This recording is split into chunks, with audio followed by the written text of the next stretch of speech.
Shri K V Dayal Vanaprastham online കോഴ്സിന്റെ live സെഷനിലേക്ക് ഏവരെയും സ്വാഗതം ചെയ്യുന്നു. ഈ പ്രോഗ്രാമിനെ global eco human health movement എന്ന് അറിയപ്പെടുകയാണ്. കഴിഞ്ഞ 1.5 വർഷമായി ഇത് ആരംഭിച്ചിട്ട്. അപ്പോൾ ഇന്നത്തെ സെഷനിൽ നമ്മുടെ സ്പെഷ്യൽ ഗസ്റ്റ് ആയിട്ട് എത്തിച്ചേർന്നിരിക്കുന്നത് ഡോക്ടർ സുജിതയാണ്. വളരെ വർഷങ്ങളായി ഹോമിയോപ്പതിയിൽ പ്രാക്ടീസ് ചെയ്തുകൊണ്ടിരിക്കുന്ന ഡോക്ടർ വാനപ്രസ്ഥം ഓൺലൈൻ കോഴ്സിന്റെ വളരെ സീനിയർ മോസ്റ്റ് സ്റ്റുഡന്റും ദയാൽ സാറിന്റെ ശിഷ്യയുമാണ്. ഇന്നത്തെ സെഷനിലേക്ക് കടക്കുന്നതിന് മുമ്പ് എല്ലാ സെഷനിലും ചെയ്യുന്നത് പോലെ തന്നെ ഈശ്വര സങ്കല്പവും ഈശ്വര പ്രാർത്ഥനയും ശ്രീ കെ വി ദയാൽ രചിച്ച ഈശ്വര സങ്കല്പവും പ്രാർത്ഥനയും എല്ലാവർക്കും പറ്റുന്നത് ചൊല്ലി നമ്മൾ ഇന്ന് ക്ലാസ് ആരംഭിക്കുന്നു. ശേഷം നമുക്ക് ഡോക്ടറെ ഇൻട്രൊഡ്യൂസ് ചെയ്യാം. ഈശ്വര സങ്കല്പം. ജ്യോതിയാണ് ഈശ്വരൻ, ജ്യോതിയാണ് ഈശ്വരൻ, ജ്യോതിയാണ് ജ്യോതിയാണ് ജ്യോതിയാണ് ഈശ്വരൻ, സ്നേഹമാണ് ഈശ്വരൻ, കരുണയാണ് ഈശ്വരൻ, സ്നേഹമാണ് കരുണയാണ് ജ്യോതിയാണ് ഈശ്വരൻ, നാദമാണ് ഈശ്വരൻ, താളമാണ് ഈശ്വരൻ, നാദമാണ് താളമാണ് ജ്യോതിയാണ് ഈശ്വരൻ, ജ്ഞാനമാണ് ഈശ്വരൻ, ബോധമാണ് ഈശ്വരൻ, ജ്ഞാനമാണ് ബോധമാണ് ജ്യോതിയാണ് ഈശ്വരൻ, ജ്യോതിയാണ് ഈശ്വരൻ, ജ്യോതിയാണ് ഈശ്വരൻ, ജ്യോതിയാണ് ജ്യോതിയാണ് ജ്യോതിയാണ് ഈശ്വരൻ. ഈ ഈശ്വര സങ്കല്പത്തിനെ പ്രീതിപ്പെടുത്താനായിട്ടൊരു പ്രാർത്ഥനയുമുണ്ട്. ഈശ്വര പ്രാർത്ഥന. കരുണാമയനാം സ്നേഹസ്വരൂപൻ ജ്യോതിയായി വിശ്വം വിളങ്ങിടുന്നു, മണ്ണിലും വെണ്ണിലും ബ്രഹ്മാണ്ടത്തിലും ആത്മപ്രപഞ്ചമായി വാണിടുന്നു. കരുണാമയനാം സ്നേഹസ്വരൂപൻ ജ്യോതിയായി വിശ്വം വിളങ്ങിടുന്നു, മണ്ണിലും വെണ്ണിലും ബ്രഹ്മാണ്ടത്തിലും ആത്മപ്രപഞ്ചമായി വാണിടുന്നു. നാദവും താളവും മേളവുമായി എന്നെ നേരായ പാതയിലാക്കണമേ, ജ്ഞാനവും ബോധവും എന്നിൽ നിൽക്കുവാൻ ആനന്ദമൂർത്തി കനിയണമേ. കാണാനും കേൾക്കാനും അറിയാനുമായി എന്നെ പാകപ്പെടുത്തണേ പരമ്പൊരുളേ, സത്യവും ധർമ്മവും നീതിയും പാലിക്കാൻ എന്നും എനിക്ക് കരുത്തേകണേ. സമ്പത്തും സമയവും പങ്കുവച്ചിടുവാൻ എന്നും എനിക്ക് തുണയാകണേ. എൻ കർമ്മമൊക്കെയും ധർമ്മങ്ങളാകുവാൻ നന്മ വിതയ്ക്കുവാൻ തോന്നിടമേ. ഈ ധന്യഭൂമിയിൽ ഭൂജാതനായി എന്നെ കർമ്മങ്ങൾ തീർക്കുവാൻ കനിയണമേ. ഭൂലോകമാകെ ഒരാഘോഷമാക്കുവാൻ പ്രതിനിധിയായി എന്നെ മാനിക്കണേ. കരുണാമയനാം സ്നേഹസ്വരൂപൻ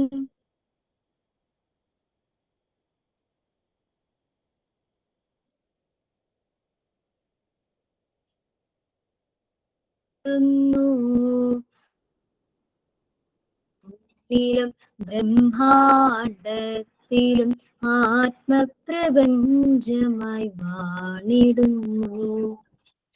സ്നേഹവും കരുണയുമാണ് പരിവർത്തനപ്പെട്ട് നാദവും താളവുമാകും. ആ നാദവും താളവും ജീവിതത്തിലായി കഴിയുമ്പോൾ പരിവർത്തനപ്പെട്ടാണ് ജ്ഞാനവും ബോധവുമാകുന്നത്. ആ ജ്ഞാനവും ബോധവും പരിവർത്തനപ്പെട്ട മനുഷ്യനിലേക്ക് എത്തിപ്പെടാനായിട്ടാണ് ഇന്ന് വാനപ്രസ്ഥം എന്ന് പറയുന്ന ഈ ക്ലാസ്സുകൾ ലോകമെമ്പാടും കെ വി ദയാൽ എത്തിച്ചുകൊണ്ടിരിക്കുന്നത്. കാര്യം ഇനി മനുഷ്യന്റെ പരിണാമം എന്ന് പറയുന്നത് ഹ്യൂമനിലേക്കാണ്. ആ ഒരു പടി വളരെ ബോധത്തോടെ വളരെ ജാഗ്രതയോടെ വെക്കാൻ വേണ്ടിയിട്ടാണ് നമ്മൾ അറിവുള്ളവരായിരിക്കണം എന്ന് അദ്ദേഹം പഠിപ്പിക്കുന്നത്. അല്ലാത്ത പക്ഷം എങ്ങനെയാണോ നമ്മുടെ പൂർവികരായിരുന്ന പല ജീവജാലങ്ങളും ഈ ഭൂമിയിൽ നിന്ന് തുടച്ചു മാർക്കപ്പെട്ടത്, അതുപോലെ തന്നെ നമ്മൾക്കും വരാനുള്ള സാധ്യതകൾ വളരെ അധികമാണെന്ന് ശാസ്ത്രലോകം എപ്പോഴും വിളംബരം ചെയ്തുകൊണ്ടേയിരിക്കുകയാണ്. അപ്പൊ നമ്മുടെ അടുത്ത ജനതയെ, തലമുറയെ ഏറ്റവും മികച്ചതായി വാർത്തെടുക്കുക എന്നുള്ള ഒരു പ്രഥമ ലക്ഷ്യം വെച്ചുകൊണ്ട് ഇന്നത്തെ ഗ്ലോബൽ ഇക്കോ ഹ്യൂമൻ ഹെൽത്തിലേക്ക് ഏവരെയും സുസ്വാഗതം ചെയ്യുന്നു വളരെ സ്നേഹത്തോടെ. ഇന്ന് നമ്മുടെ പ്രിയപ്പെട്ട വിശിഷ്ട അതിഥി ശ്രീ സുജിത ഡോക്ടറാണ്. ഹോമിയോപ്പതി ട്രീറ്റ്മെന്റിലും ചികിത്സാ പദ്ധതികളിലും അദ്ദേഹം വളരെ കാലമായി പ്രാക്ടീസ് ചെയ്യുന്നുണ്ട്. ദയാൽ സാറ് മഹാത്മാഗാന്ധി യൂണിവേഴ്സിറ്റിയിൽ DLLE ഡിപ്പാർട്ട്മെന്റിൽ നടത്തുന്ന ആർട്ട് ഓഫ് ഹാപ്പിനെസ് എന്ന കോഴ്സ് കംപ്ലീറ്റ് ചെയ്ത് പൂർത്തീകരിച്ച് പാസ്സായ, വളരെ നല്ല ഉയർന്ന മാർക്കോടെ പാസ്സായ വ്യക്തിയാണ്. നേച്ചുറോപ്പതി ആൻഡ് യോഗിക് സയൻസ് പാസ്സായ വ്യക്തിയാണ്. അങ്ങനെ പല നമ്മൾക്ക് വേണ്ട ആരോഗ്യ പരിപാലനവുമായി ബന്ധപ്പെട്ട സകല വിഷയങ്ങളെയും കൈവച്ചിട്ടുള്ള ഒരു വ്യക്തിമുദ്രയാണ് ഡോക്ടർ സുജിത. വാനപ്രസ്ഥം കോഴ്സിന്റെയും കമ്മ്യൂണിറ്റിയുടെയും നിത്യസാധന കമ്മ്യൂണിറ്റിയുടെയും വളരെ വിശിഷ്ടപ്പെട്ട അംഗം കൂടെയാണ്. അപ്പം ഇത്രയേറെ സ്നേഹത്തോടെയും ബഹുമാനത്തോടെയും ഡോക്ടറെ ഇന്നത്തെ സെഷനിലേക്ക് സ്വാഗതം ചെയ്യുകയാണ്. കൂടുതൽ ഡോക്ടറെ പറ്റി പറയാൻ തീർച്ചയായിട്ടും ഡോക്ടർ അത് പൂരിപ്പിക്കുമെന്ന് പ്രതീക്ഷിക്കുന്നു. ഇത് ശ്രീ KV ദയാൽ സാറിന്റെ ലൈവ് സെഷൻ ആണ്. തുടർന്നുള്ള ക്ലാസ്സുകളിൽ അദ്ദേഹം അവൈലബിൾ ആയിരിക്കും. എല്ലാവരെയും സ്വാഗതം ചെയ്തുകൊണ്ട് നിർത്തുന്നു. നമസ്കാരം. എന്റെ പേര് അർച്ചന. സുജിത ഡോക്ടറിനെ സ്വാഗതം ചെയ്യുന്നു. നമസ്തേ. എല്ലാവർക്കും നമസ്കാരം. നമസ്കാരം ഡോക്ടർ. ഓക്കെ, അർച്ചന പറഞ്ഞതുപോലെ ഞാൻ ഹോമിയോപ്പതിയാണ് പഠിച്ചത്. ഏതാണ്ട് 10-13 വർഷമായി ഹോമിയോപ്പതി പ്രാക്ടീസ് ചെയ്യുന്നു. അപ്പം ദയാൽ സാറിന്റെ courses Vanaprastham, organic farming, art of happiness, അങ്ങനെ എല്ലാ കോഴ്സുകൾക്കും അതോടെയും കടന്നു പോയിട്ടുണ്ട്. അപ്പം പഠനവും ചികിത്സയും ഒക്കെ ആയിട്ട് അങ്ങനെ മുന്നോട്ട് പോകുന്നു. എന്തായാലും എല്ലാവർക്കും ആരോഗ്യം, അല്ലെങ്കിൽ ആരോഗ്യത്തിലൂടെ ഒരു പുതു ലോകം എന്ന് പറയുന്നത് ദയാൽ സാർ മുന്നോട്ട് വെച്ചിട്ടുള്ള ഏറ്റവും വളരെ വലിയ ഒരു ആശയമാണ്. ആ ഒരു ആശയത്തിനെ ലോകമെമ്പാടും എത്തിക്കുന്നതിന് വേണ്ടിയിട്ടുള്ള ഒരു പദ്ധതി തന്നെയാണ് ഗ്ലോബൽ ഇക്കോ ഹ്യൂമൻ ഹെൽത്ത് എന്ന് പറയുന്നത്. അപ്പം അതിന്റെ ഭാഗമായിട്ട് ഇന്നിവിടെ നിന്ന് സംസാരിക്കാനുള്ള ഒരു അവസരമാണ്. അതിന് ദയാൽ സാറിന് വളരെയധികം നന്ദി. ഒപ്പം അർച്ചനയുടെയും കുടുംബത്തിന്റെയും അതിനുള്ള പങ്ക് അത് വളരെ വലുതാണ്. ഞാൻ കാണുന്നുണ്ട് എല്ലാ ആഴ്ചകളിലും വ്യത്യസ്തമായ വിഷയങ്ങളിൽ വ്യത്യസ്തമായ ക്ലാസ്സുകൾ അത് സംഘടിപ്പിക്കുന്നതിന് വേണ്ടിയിട്ട് ഒരു കുടുംബം ഒന്നാകെ പ്രവർത്തിക്കുന്ന ആ ശ്രമത്തിന്, ആ പരിശ്രമത്തിന് ഒരുപാട് അഭിനന്ദനങ്ങൾ. ഒപ്പം ഇന്നത്തെ ഈ അവസരത്തിന് ഒരുപാട് നന്ദി. അതോടൊപ്പം ഇന്ന് ഇവിടെ ഏതാണ്ട് 42ഓളം പേര് ഈ ക്ലാസ് കേൾക്കാനായിട്ട് എത്തിയിട്ടുണ്ട്. ക്ലാസ് എന്ന് പറയുന്നില്ല, എൻ്റെ കുറച്ച് അറിവുകൾ ഞാൻ ഷെയർ ചെയ്യുന്നു. അപ്പൊ അത് കേൾക്കാൻ വേണ്ടിയിട്ട് എത്തിയിരിക്കുന്ന ഓരോരുത്തർക്കും നന്ദി. കാര്യം മാറാനുള്ള ഒരു മനസ്സും അറിയാനുള്ള ആഗ്രഹവുമാണ് നിങ്ങളെ ഓരോരുത്തരെയും ഇവിടെ എത്തിച്ചിരിക്കുന്നത്. അതാണ് ആരോഗ്യത്തിലേക്കും അല്ലെങ്കിൽ പുതിയൊരു ലോകത്തിലേക്ക് സഞ്ചരിക്കുമ്പോൾ എല്ലാവർക്കും വേണ്ട ഫസ്റ്റ് ക്വാളിറ്റി എന്ന് പറയുന്നത് അറിയാനുള്ള മനസ്സും മാറാനുള്ള മനസ്സുമാണ്. അതുള്ള ഒരുപാട് ആളുകളോട് സംസാരിക്കാൻ ഒരവസരം ലഭിച്ചതിൽ ഒത്തിരി നന്ദി. നമുക്ക് വിഷയത്തിലേക്ക് കടക്കാം. Musculoskeletal diseases and homeopathy. നമുക്കറിയാം മസിൽസും സ്കെലിറ്റൽ സിസ്റ്റവും, അതായത് നമ്മുടെ പേശികളും നമ്മുടെ അസ്ഥികളും, ഇത് രണ്ടും നമ്മുടെ ജീവിതത്തിൽ അല്ലെങ്കിൽ നമ്മളെ സംബന്ധിച്ചിടത്തോളം എത്രത്തോളം പ്രധാനപ്പെട്ടതാണെന്ന് നമുക്ക് ഓരോരുത്തർക്കും അറിയാം. കാര്യം ഇന്ന് നമ്മൾ ഓരോരുത്തരെയും നമ്മളാക്കി പ്രസന്റ് ചെയ്യുന്നത്, ഇപ്പം എനിക്ക് നോക്കുമ്പോൾ നിങ്ങളിൽ പലരുടെയും വീഡിയോ കാണാം, അല്ലെങ്കിൽ ഞാൻ നിങ്ങളെ നേരിട്ട് കാണുകയാണെങ്കിൽ നിങ്ങൾ ഓരോരുത്തരെയും കാണുമ്പോൾ എൻ്റെ മനസ്സിൽ നിൽക്കുന്ന നിങ്ങളുടെ ഒരു മുഖം, നിങ്ങളുടെ ഒരു പോസ്റ്റർ, ഇതെല്ലാം നിങ്ങളുടെ എല്ലുകളും നിങ്ങളുടെ പേശികളും ചേർന്ന് സമ്മാനിച്ചതാണ്. നിങ്ങളുടെ ശരീര വടിവുകളെല്ലാം, നിങ്ങളുടെ മുഖത്തിന്റെ ഷേപ്പ്, നിങ്ങളുടെ നിൽപ്പ്, നടപ്പ്, ഇതൊക്കെ നമുക്ക് സമ്മാനിക്കുന്നത് നമ്മുടെ പേശികളും നമ്മുടെ അസ്ഥികളും ചേർന്നിട്ടാണ്. ഇതിനെ എല്ലാത്തിനെയും കൺട്രോൾ ചെയ്യുന്ന ഒരു സൂപ്പർ ഓർഗൻ മാത്രമാണ് ബ്രെയിൻ. പക്ഷെ നമ്മളെ കാണുന്ന, നമ്മളെ കാഴ്ചയ്ക്കുള്ള നമ്മളെ ഉണ്ടാക്കിയെടുക്കുന്നത്, നമ്മുടെ ആകാര സൗഷ്ഠവം നമുക്ക് സമ്മാനിക്കുന്നത് നമ്മളുടെ പേശികളും ഒപ്പം അസ്ഥികളും ചേർന്നിട്ടാണ്. അപ്പൊ മസ്കുലോസ്കെലിറ്റൽ സിസ്റ്റം എന്ന് പറയുമ്പോൾ ഈ സിസ്റ്റമാണ് നമ്മളുടെ ഏറ്റവും പ്രധാനപ്പെട്ട ഓർഗൻസിനെ എല്ലാം സംരക്ഷിച്ചുകൊണ്ടിരിക്കുന്നത്.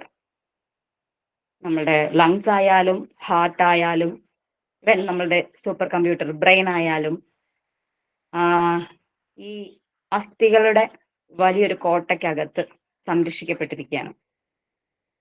അപ്പോൾ അതുകൊണ്ട് തന്നെ അവരുടെ പ്രാധാന്യം ഇവരെല്ലാവരെക്കാളും മുകളിലല്ലെങ്കിലും അവരുടെ എല്ലാവരുടെയും ഒപ്പം തന്നെ പ്രാധാന്യമുള്ള ഒന്നാണ്. അതുപോലെ തന്നെ ഇന്നിപ്പോ ഞാനിവിടെ ഇരുന്ന് സംസാരിക്കുന്നത്, എനിക്ക് ഇരിക്കാൻ സാധിക്കുന്നത്, നിവർന്ന് നിൽക്കാൻ സാധിക്കുന്നത്, നമുക്ക് ഓരോരുത്തർക്കും നടക്കാൻ സാധിക്കുന്നത്, ഭക്ഷണം കഴിക്കാൻ സാധിക്കുന്നത്, എന്തിന് ഏറെ പറയുന്നു, നിങ്ങൾക്ക് ഇന്ന് ഈ ഫോണിൽ ഇത് ഓൺ ചെയ്തിട്ട് ഈ ക്ലാസ് കേൾക്കാനായിട്ട് ഇവിടെ ഇരിക്കാൻ സാധിക്കുന്നത്, ഇതെല്ലാം നമ്മളുടെ പേശികളും അസ്ഥികളും ഒക്കെ ചേർന്നിട്ട് ഒരുമിച്ച് പ്രവർത്തിക്കുന്നത് കൊണ്ടിട്ടാണ്. ലക്ഷക്കണക്കിന് കോശങ്ങൾ ഒരുമിച്ച് ചേർന്ന് അതിൻ്റെ ധർമ്മത്തിനെ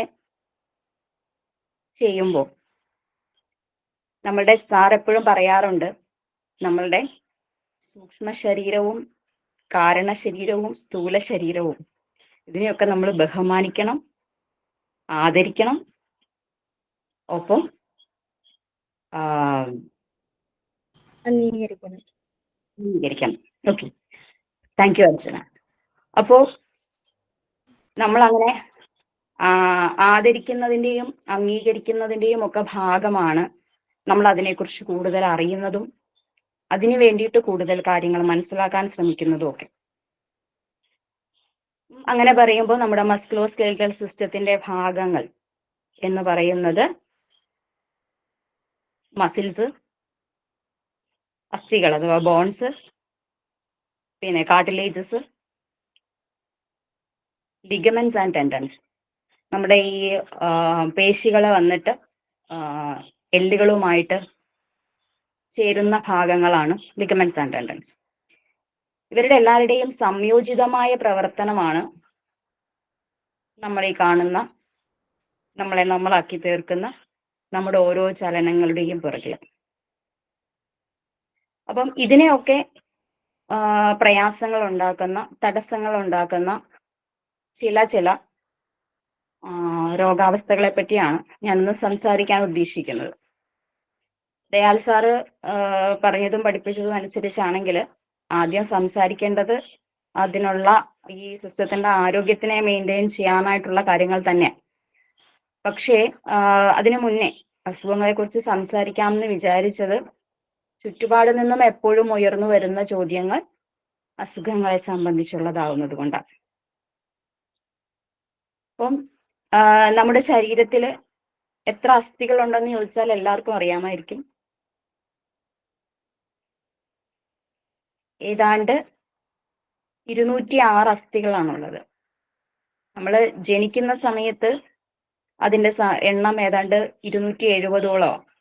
അതായത് ആ സമയത്ത് നമ്മുടെ അസ്ഥികളിൽ പലതും പൂർണ്ണമായിട്ടുള്ള വളർച്ചയിൽ എത്തിയിട്ടില്ല, പലതും കൂടിച്ചേർന്നിട്ടില്ല, വിഘടിച്ചാണ് നിൽക്കുന്നത്.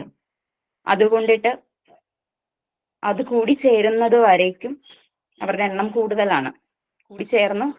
പലത് കൂടിച്ചേർന്ന് ഒന്നായി കഴിയുമ്പോൾ എണ്ണം കുറയുന്നു, 206ലേക്ക് എത്തുന്നു. അപ്പൊ അതുകൊണ്ടിട്ടാണ് കുട്ടികളിൽ, മുതിർന്നവരിൽ, ഇത് പ്രായമായവരിൽ എന്ന പോലെ തന്നെ കുട്ടികളിലും കാൽസ്യവും മഗ്നീഷ്യവും ഒക്കെ മെയിൻറ്റെയിൻ ചെയ്യേണ്ടുന്നതിന്റെ പ്രാധാന്യത്തെ കുറിച്ചിട്ട് ദയാൽ സാർ എപ്പോഴും സംസാരിക്കുന്നുണ്ട്. അതിന്റെ പ്രാധാന്യം ഇത് തന്നെയാണ്.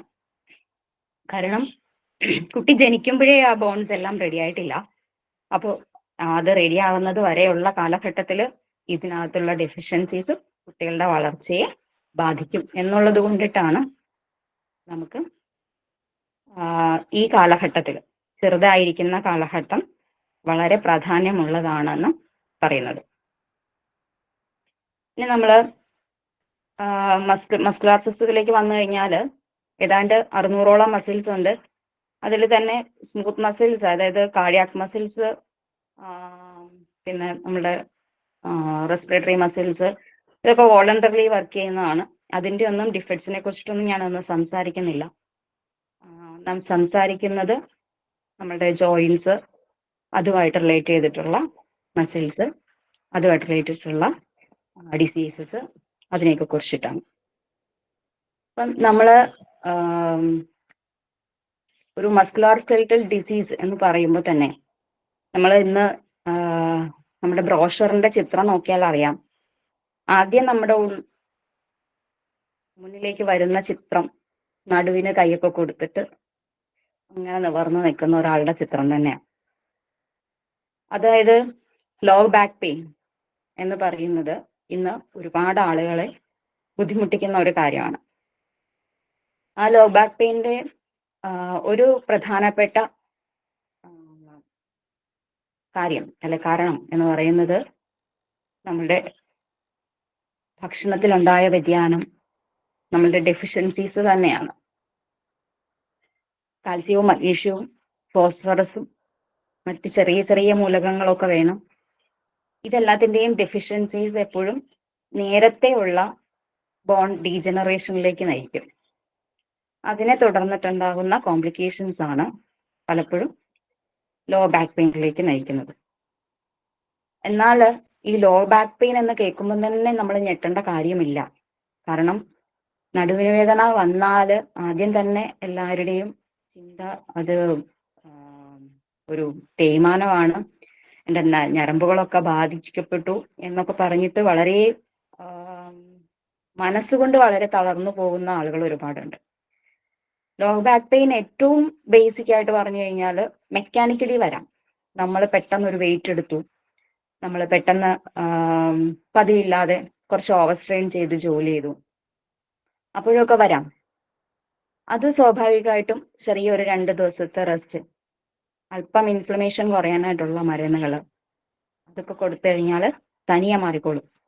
റിക്കറൻ്റ് ആയിട്ട് അത്തരം ആക്സിഡൻസ് സംഭവിക്കുന്നുണ്ടെങ്കിൽ, വെച്ചാൽ നമ്മൾ വെയിറ്റ് എടുക്കുമ്പോൾ ഒരുപാട് തവണ അങ്ങനെ പെയിൻസ് വരുന്നുണ്ടെങ്കിൽ അവിടെ നമുക്ക് മഗ്നീഷ്യത്തിന്റെ ഡെഫിഷ്യൻസി ഉണ്ടെന്ന് മനസ്സിലാക്കണം. അതിനെ നമ്മൾ കറക്റ്റ് ചെയ്യണം. ഒപ്പം അത്തരം കേസുകളിൽ ഫിസിക്കൽ എക്സസൈസ് കമ്പൽസറി ആയിട്ട് ചെയ്യാനായിട്ട് ഇൻസ്ട്രക്ട് ചെയ്യണം. അവിടെ ഒരിക്കലും നമ്മൾ പൂർണ്ണമായിട്ടുള്ള റെസ്റ്റ് അല്ല വേണ്ടത്. ആ നീർക്കെട്ട് കുറയുന്നിടം വരെയുള്ള ഒരു റെസ്റ്റ് മതി, പിന്നെ റെസ്റ്റ് ആവശ്യമില്ല. നെക്സ്റ്റ് രണ്ടാമത്തെ കേസ് എന്ന് പറയുന്നത് ലോ ബാക്ക് പെയിൻ വരുന്നത് നീർക്കെട്ട്, അവിടെ ഇൻഫ്ലമേഷൻ വരും. അപ്പം അവിടെ ചെറിയ രീതിയിൽ ഈ പറയുന്നത് പോലെയുള്ള ജോയിന്റ് ഡിഫോമിറ്റീസ് ഉണ്ടാവും. ഡിസ്കിന് പ്രശ്നം വരാം, നമ്മുടെ അവിടേക്കുള്ള ഫ്ലൂയിഡ്സിന്റെ ലെവലിനകത്ത് ഒരു വിഷയം വന്നാൽ അവിടെ ഡിസ്കിന് പ്രശ്നം വരാം. ഡിസ്ക് ബൾജിങ് ഉണ്ടാവാം, ഡിസ്കിന്റെ തേയ്മാനം ഉണ്ടാവാം. അത്തരം കാര്യങ്ങൾക്കൊക്കെ അതും ആദ്യത്തെ ഒരു സ്റ്റേജിലാണെങ്കിൽ നമുക്ക് വളരെ എഫക്റ്റീവായിട്ട് അതിനെ തിരിച്ചു കൊണ്ടുവരാൻ തന്നെ പറ്റും.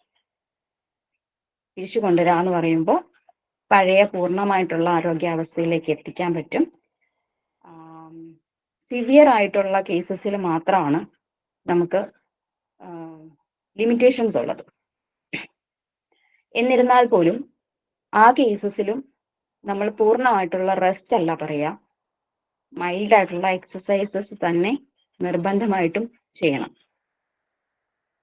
നെക്സ്റ്റ് കേസ് എന്ന് പറയുന്നത് ഒരു യെല്ലോ സോൺ ആണ്, അല്ല മീൻസ് ഒരു റെഡ് സോൺ ആണ്. അവിടെ നല്ല പോലെയുള്ള ഇൻഫ്ലമേഷൻസ് ഉണ്ടാവും, ന്യൂറോളജിക്കൽ കംപ്രഷൻസ് ഉണ്ടാവും.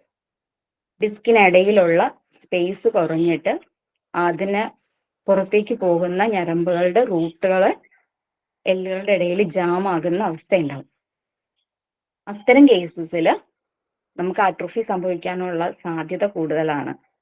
അതുകൊണ്ടിട്ട് ചെയ്യേണ്ടത് അവിടെയും പൂർണ്ണമായിട്ടും എക്സസൈസ് റെസ്ട്രിക്റ്റഡ് അല്ല, ആ കൃത്യമായിട്ടുള്ള ഒരു ഇൻസ്ട്രക്ടറുടെ കീഴിലുള്ള എക്സസൈസസ് അവിടെയും ആവശ്യമാണ്. കാരണം ബാക്കിയുള്ള ജോയിന്റുകളെയൊക്കെ സംരക്ഷിച്ച് നിർത്തണമെങ്കിൽ അവിടെയും എക്സസൈസസ് ആവശ്യമാണ്. ഈ കാര്യങ്ങളുടെ എല്ലാം കൂടെ മറ്റ് പല കാരണങ്ങൾ കൊണ്ടും ബാക്ക് പെയിൻ വരും. പെൺകുട്ടികളെ സംബന്ധിച്ചാണെങ്കിൽ മെൻസ്ട്രൽ പീരീഡിന്റെ സമയത്ത്, അതുപോലെ തന്നെ ലിവർ കംപ്ലൈൻസ്, മൂത്രത്തിൽ കല്ല്, കിഡ്നിയിൽ കല്ല് ഉണ്ടെങ്കിൽ അതിന്റെ ഭാഗമായിട്ട്, അങ്ങനെ മറ്റു പല അസുഖങ്ങളുടെ കൂട്ടത്തിലും ബാക്ക് പെയിൻസ് വരാറുണ്ട്. എല്ലാ ബാക്ക് പെയിനും ഒരു കാരണമല്ല, അതിനേതാണ് കാരണം തിരിച്ചറിഞ്ഞിട്ട് അതിനെ വേണം നമ്മൾ ട്രീറ്റ് ചെയ്യാൻ. നമ്മൾ ബാക്ക് പെയിൻ വന്നിട്ട് ജസ്റ്റ് കാൽസ്യം സപ്ലിമെന്റോ മഗ്നീഷ്യം സപ്ലിമെന്റോ മതി എന്ന് തീരുമാനിക്കരുത്. അത് കൃത്യമായിട്ടുള്ള ഒരു ഡയഗ്നോസിസോടുകൂടി തന്നെ നമ്മൾ അത് എന്ത് എപ്പോ എന്നുള്ളത് തീരുമാനിക്കണം. അപ്പം ഏത് ഇപ്പൊ സാധാരണ ഒരു ബാക്ക് പെയിനും ഒരു റീനൽ കാൽക്കുലേറ്റഡ് ബാക്ക് പെയിനും തമ്മിൽ വ്യത്യാസമുണ്ട്. ആ ബാക്ക് പെയിൻ ആ ബാക്കിൽ തന്നെ നിൽക്കില്ല. റീനൽ കാൽക്കുലേറ്റഡ് ബാക്ക് പെയിൻ നമുക്ക് വയറിന്റെ സൈഡിൽ കൂടെ അടിവയറിന്റെ അവിടേക്ക് സ്പ്രെഡ് ചെയ്യുന്ന ബാക്ക് പെയിൻ ആണ്. അപ്പം ഓരോ ഓർഗന്റെ സംബന്ധമായിട്ടുള്ള പ്രശ്നങ്ങളാണെങ്കിൽ അത് സംബന്ധമായിട്ടുള്ള മറ്റു ലക്ഷണങ്ങളും കൂടി കാണും. അതിനെയും കൂടെ വിലയിരുത്തിയിട്ട് വേണം നമ്മൾ എന്തുകൊണ്ടിട്ടാണ് ഇത് വന്നതെന്ന് തീരുമാനിക്കാൻ. അതിനനുസരിച്ച് വേണം നമ്മൾ നമ്മുടെ ഭക്ഷണവും നമ്മുടെ മറ്റു കാര്യങ്ങളും ഒക്കെ, അത് ട്രീറ്റ്മെന്റ് പ്രോട്ടോകോൾസും ഒക്കെ നിശ്ചയിക്കാൻ. ഇനി അടുത്തൊരു കാര്യം എന്ന് പറഞ്ഞാൽ നമുക്ക് എപ്പോഴും വരാറുള്ള ഒരു കാര്യം ഓസ്റ്റിയോ ആർത്രൈറ്റിസ് ആണ്. ഓസ്റ്റിയോ ആർത്രൈറ്റിസ് കാൽസ്യത്തിന്റെ ഡെഫിഷ്യൻസീസ് ആണ് പ്രധാനപ്പെട്ട കാരണം ഇന്നത്തെ അവസ്ഥയിൽ നമ്മൾ നോക്കും. അതിനോടൊപ്പം വളരെയധികം പ്രധാനപ്പെട്ട വേറൊരു കാരണം കൂടെ ഉണ്ട്, ഫിസിക്കൽ എക്സസൈസസിന്റെ കുറവാണത്. കാരണം മുൻപുള്ള നമ്മളിപ്പോ സാധാരണ സ്ത്രീകളോട് സംസാരിക്കുമ്പം അവരോട് പറയുമ്പോൾ അവർ പറയുന്ന മറുപടി ഉണ്ട്, ഞാൻ രാവിലെ 4 മണി തൊട്ട് വൈകിട്ട് 8 മണി വരെ ഞാൻ ജോലിയിലാണ്, പിന്നെ ഞാൻ അങ്ങനെ ജോലി ചെയ്തുകൊണ്ടേ ഇരിക്കുകയാണല്ലോ, എക്സസൈസ് ഇല്ല എന്ന് പറയുമ്പോൾ ഞാൻ വീടിനകത്ത് തന്നെ എത്ര മണിക്കൂർ നടക്കുന്നു. അപ്പോ പക്ഷെ അതൊന്നും നമ്മുടെ എല്ലാ ജോയിന്റ്സിനും മൂവ്മെന്റ്സ് വരുന്നില്ല. നമ്മൾ വളരെ സ്ലോ മോഷനിൽ അല്ലെങ്കിൽ നമ്മൾ വളരെ സ്ലോ ആയിട്ട് ചെയ്യുന്ന റൊട്ടീൻ കാര്യങ്ങൾക്കകത്തൊന്നും ഒരു എക്സസൈസിന്റെ പാറ്റേണിൽ ചെയ്യുന്ന അത്രയും മൂവ്മെന്റ്സ് വരുന്നില്ല. അതുകൊണ്ടിട്ട് തന്നെ നമ്മൾ എല്ലാവരും എക്സസൈസ് എന്നുള്ളത് നമ്മുടെ ജീവിതത്തിന്റെ ഭാഗമാക്കി തന്നെ മുന്നോട്ട് കൊണ്ടുപോകണം. പ്രത്യേകിച്ചും നമ്മളുടെ പേശികളും അസ്ഥികളുടെയും ഒക്കെ ആരോഗ്യം സംരക്ഷിക്കണമെന്ന് നമുക്ക് ആഗ്രഹമുണ്ടെങ്കിൽ. അപ്പം ഈ ഓസ്റ്റിയോ ആർത്രൈറ്റിസ് വരുന്നത് പ്രധാനമായിട്ടും വരുന്നത് നമ്മുടെ കാലിന്റെ മുട്ടുകൾക്കാണ്. സാധാരണഗതിയിൽ ഏറ്റവും കോമൺ ആയിട്ട് കാണുന്ന ഓസ്റ്റിയോ ആർത്രൈറ്റിസ് കാലിന്റെ മുട്ടുകൾക്ക് വരുന്നതാണ്. അതിന്റെ ഒരു പ്രധാനപ്പെട്ട കാരണം നമ്മുടെ ഓവർവെയിറ്റ് തന്നെയാണ്. ഓവർവെയിറ്റ് വരുന്നതിന് പ്രധാനമായിട്ടും സ്ത്രീകളിലാണ് കൂടുതൽ കാണുന്നത്. അതിന്റെ ഒരു റീസൺ ഇപ്പം തൈറോയ്ഡ് കംപ്ലൈന്റ് ഒക്കെ പോലത്തെ കംപ്ലൈന്റ്സ് ഉള്ളവരിൽ ഓവർവെയിറ്റ് ഉണ്ടാവും. അത് കൂടാതെ തന്നെ സ്ത്രീകളിൽ അത് വരുന്നതിനുള്ള പ്രധാനപ്പെട്ട വേറൊരു കാരണം എന്ന് പറഞ്ഞാൽ മെനോപോസൽ ഏജ് ആകുമ്പോൾ, ആർത്തവം നിൽക്കുന്ന ഒരു എത്തുമ്പോൾ വരുന്ന ഹോർമോണൽ വ്യതിയാനങ്ങളുണ്ട്. ഈസ്ട്രോജൻ ഹോർമോണിന്റെ ലെവലിനകത്തുണ്ടാകുന്ന ആ വ്യതിയാനം തന്നെ നമ്മുടെ കാൽസ്യത്തിന്റെ മെറ്റബോളിസത്തിനെ തന്നെ ബാധിക്കുന്നുണ്ട്. അതുകൊണ്ട് തന്നെ ആ ഒരു പ്രായത്തിലേക്ക് എത്തുമ്പം നമ്മൾ ഈ ഹോർമോണൽ ഇംബാലൻസ് കൊണ്ട് തന്നെ ഓവർ വെയിറ്റ് ആവാനായിട്ടുള്ള ഒരു സാധ്യതയുണ്ട്. അപ്പം നമ്മുടെ ഭക്ഷണവും നമ്മുടെ എക്സസൈസുകളും ഒക്കെ അതുപോലെ മെയിൻറ്റെയിൻ ചെയ്തുകൊണ്ട് പോയില്ലെങ്കിൽ നമുക്ക് ആ ഘട്ടം നോർമലായിട്ട് കടന്നു പോകാൻ പ്രയാസം വരും. അപ്പോൾ നെക്സ്റ്റ് ഈ ഓസ്റ്റിയോ ആർത്രൈറ്റിസിനോട് അസോസിയേറ്റ് ചെയ്ത് ചിന്തിക്കേണ്ടുന്ന ഒരു കാര്യം, ഓസ്റ്റിയോ ആർത്രൈറ്റിസ് വന്നാലും അവിടെ നമുക്ക് നോർമലി ഉള്ള ഹെൽത്തി ടിഷ്യൂസ് ഉണ്ട്, പക്ഷെ അവിടെ നമുക്ക് നീർക്കെട്ടുണ്ട്. അപ്പൊ ആ നീർക്കെട്ട് കുറയാൻ വേണ്ടിയിട്ടുള്ള മരുന്നുകൾ വേണം കഴിക്കാൻ. ഈ ഘട്ടത്തിലാണ് നമ്മൾ ബ്ലഡ് ടെസ്റ്റ് ഒക്കെ എടുത്തു കഴിഞ്ഞാൽ ESR ഒക്കെ കൂടി നിൽക്കുന്ന ഒരു കണ്ടീഷനിൽ കാണാറുള്ളത്. അപ്പോൾ നമ്മൾ ഈ ഘട്ടത്തിൽ ഇൻഫ്ലമേഷൻ ഉള്ള സമയത്ത് മൂവ്മെന്റ്സ് റെസ്ട്രിക്ട് ചെയ്യുകയും അതിനുശേഷം മൂവ്മെന്റ്സ് അലോ ചെയ്യുകയും ചെയ്യണം. വെയിറ്റ് ഉള്ളവരാണെങ്കിൽ വെയിറ്റ് കുറയ്ക്കാൻ വേണ്ടി ഭക്ഷണത്തിൽ കൂടെ തന്നെ ശ്രമിക്കണം. വെയിറ്റ് കുറയുന്നതിനനുസരിച്ചിട്ട് നമുക്ക് നോർമലി ഉള്ള മൂവ്മെന്റിലേക്ക് എത്തിച്ചേരാൻ പറ്റും. അങ്ങനെ നമുക്ക് നമ്മളുടെ ഹെൽത്ത് റീഗെയിൻ ചെയ്തെടുക്കാം. ഇതിനോട് അസോസിയേറ്റ് ചെയ്ത് പറയാനുള്ള വേറൊരു കാര്യം, ബേഴ്സൈറ്റിസ് എന്ന് പറയുന്ന ഒരു കണ്ടീഷനുണ്ട്. നമ്മൾ ഓസ്റ്റിയോ ആർത്രൈറ്റിസിനോട് ചേർത്ത് വായിക്കുന്ന ഒരു കാര്യമാണ് ബേഴ്സൈറ്റിസ്. അതായത് നമ്മുടെ വലിയ ജോയിന്റുകളിലെല്ലാം നമ്മുടെ ജോയിന്റ്സിനെ പ്രൊട്ടക്ട് ചെയ്യാൻ വേണ്ടിയിട്ട്, നമ്മുടെ സന്ധികളെ സംരക്ഷിക്കുന്നതിന് വേണ്ടിയിട്ട് കുറേ സഞ്ചികൾ പോലെ നമ്മൾ കുഷ്യൻസ് വെക്കുക എന്ന് പറയില്ലേ, എന്ന് പറഞ്ഞതുപോലെ കുഷ്യൻസ് പോലെ ചെറിയ ചെറിയ ഫ്ലൂയിഡ് ഫില്ല് ചെയ്ത കുഷ്യൻസ് ഉണ്ട്. അതിനെയാണ് നമ്മൾ ബേഴ്സ എന്ന് പറയാം. അതിനകത്ത് ഫ്ലൂയിഡിന്റെ കൂടുതൽ വരും, അതിനകത്ത് നീർക്കെട്ട് വരും. ചിലപ്പോൾ ചില ടൈപ്പ് ഓഫ് ചില തരം പനികൾ, വൈറൽ ഇൻഫെക്ഷൻസ്, ബാക്ടീരിയൽ ഇൻഫെക്ഷൻസ് ഒക്കെ ചില പനികൾ വന്നു കഴിയുമ്പോൾ അതിനെ തുടർന്നിട്ട് ചില ജോയിന്റ്സിന് ഇതുപോലെ ബേഴ്സൈറ്റിസ് വരാറുണ്ട്. ചിലപ്പം ഓവർ സ്ട്രെയിൻ കൊണ്ട് വരാറുണ്ട്. ഈ പറയുന്ന പോലെ ഓസ്റ്റിയോ ആർത്രൈറ്റിസിനോട് അസോസിയേറ്റ് ചെയ്തും വരാറുണ്ട്. അപ്പം ഈ ബേഴ്സൈറ്റിസ് ആണെങ്കിൽ അവിടെ നല്ല നീരും അതുപോലെ തന്നെ ശക്തമായിട്ടുള്ള വേദനയും ഒക്കെ ഉണ്ടാവും. ആ ഘട്ടത്തിൽ നമ്മൾ റെസ്റ്റ് എടുക്കുക തന്നെ ചെയ്യണം. ആ ഘട്ടത്തിൽ ജോയിന്റിന് ഒത്തിരി സ്ട്രെയിൻ കൊടുക്കരുത്. അത് മെഡിസിൻ എടുത്തുകൊണ്ട് ആ പെയിൻ കുറയുന്നതിനനുസരിച്ചിട്ട് നമുക്ക് വീണ്ടും നമ്മുടെ പഴയ റൊട്ടീനിലേക്ക് തിരിച്ചു വരാം. ഇനി നെക്സ്റ്റ് എനിക്ക് പറയാനുള്ളത്, ഈ ഓസ്റ്റിയോ ആർത്രൈറ്റിസ് എന്ന് പറയുന്നത് പല ജോയിന്റ്സിനും വരാം. അപ്പൊ അങ്ങനെ ഒത്തിരി ജോയിന്റ്സിന് ഓസ്റ്റിയോ ആർത്രൈറ്റിസ് കണ്ടീഷൻ വരുന്ന അല്ലെ ഇൻഫ്ലമേഷൻ വരുന്ന 1-2 അസുഖങ്ങളെ കുറിച്ചിട്ട്, നമ്മൾ വാദം എന്നാണ് പൊതുവെ റൊമാറ്റിക് കംപ്ലൈൻസ്, നമ്മൾ ഈ പറയുന്ന ജോയിന്റ് പെയിൻസ് ഉണ്ടെങ്കിൽ അല്ലെങ്കിൽ മസ്കുലാർ പെയിൻസ് ഉണ്ടെങ്കിൽ നമ്മളെല്ലാവരും പൊതുവെ സാധാരണ ഭാഷയിൽ പറയും വാദമാണെന്ന് പറയും. പക്ഷെ ശരിക്കും സന്ധിവാതം എന്ന് പറയുന്നത് റൊമറ്റോയ്ഡ് ആർത്രൈറ്റിസ് ആണ്. ആ റൊമറ്റോയ്ഡ് ആർത്രൈറ്റിസിനാണ് നമ്മൾ ബ്ലഡ് ടെസ്റ്റ് ചെയ്താൽ RF ഫാക്ടർ പോസിറ്റീവ് ആയിരിക്കും.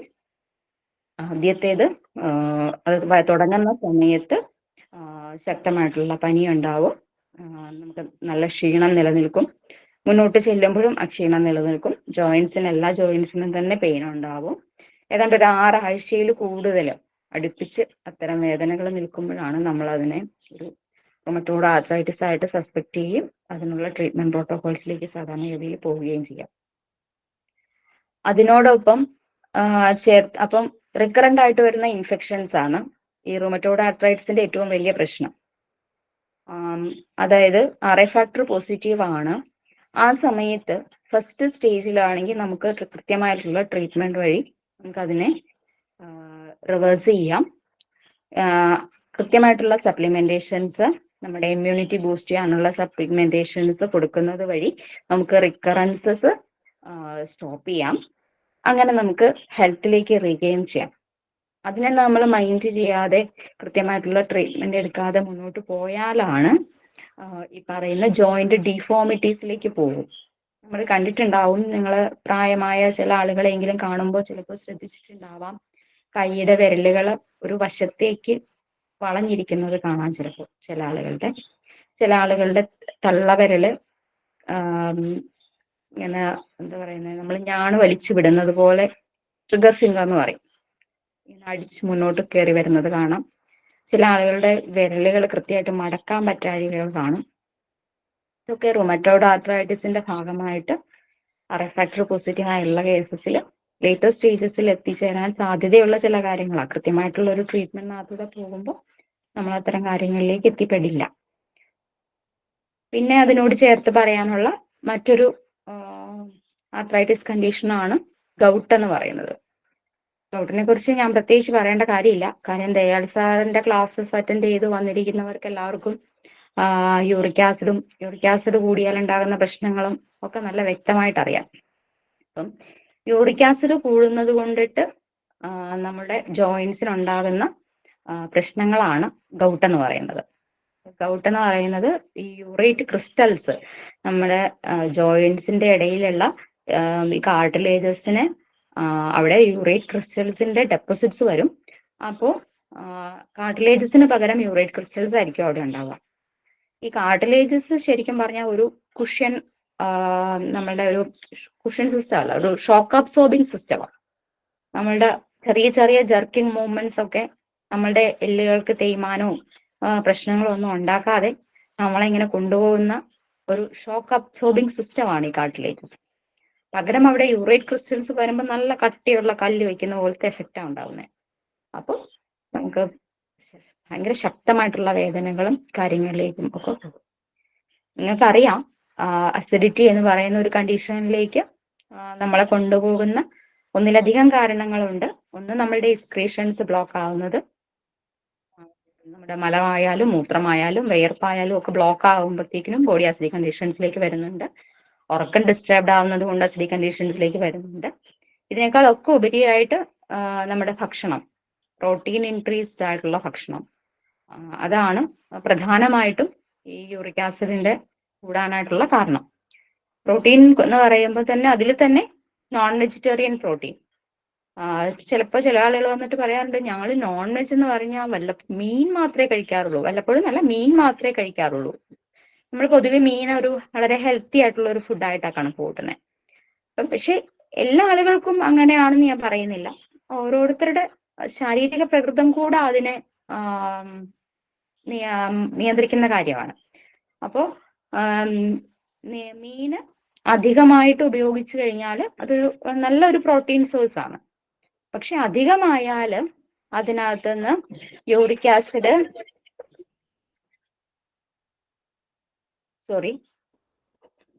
അധികമായാൽ അതിൽ നിന്നുള്ള യൂറിക് ആസിഡിന്റെ അളവ് കൂടുകയും അതുവഴി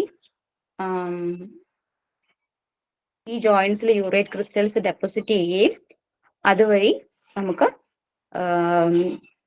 ചെറിയ ചെറിയ ജോയിന്റുകളിലൊക്കെ നമുക്ക് ഡെപ്പോസിറ്റ്സ് വരാനായിട്ടുള്ള സാധ്യതകൾ ഉണ്ടാവുകയും ചെയ്യും. സാധാരണഗതിയിൽ ഈ ഗൗട്ടിന്റെ സിംറ്റംസ് ഉണ്ടാവുന്നത് നമ്മുടെ കാലിന്റെ തള്ളവിരലിന്റെ അവിടുന്ന്, കാലിന്റെ തള്ളവിരലിലാണ് സാധാരണ ഡെപ്പോസിറ്റ്സ് സ്റ്റാർട്ട് ചെയ്യുന്നത്, അല്ലെങ്കിൽ പെയിൻ തന്നെ സ്റ്റാർട്ട് ചെയ്യുന്നത്. ഗൗട്ടിന്റെ പെയിനിന് പ്രത്യേകതയാണ് കാലിന്റെ തള്ളവിരലിന്റെ അവിടെയാണ് സാധാരണ ആ പെയിൻ സ്റ്റാർട്ട് ചെയ്യുന്നത്. അപ്പോൾ ഇത്തരം കേസിൽ നമ്മൾ യൂറിക് ആസിഡ് ടെസ്റ്റ് ചെയ്യാനാണ് സാധാരണ പറയാറുള്ളത്.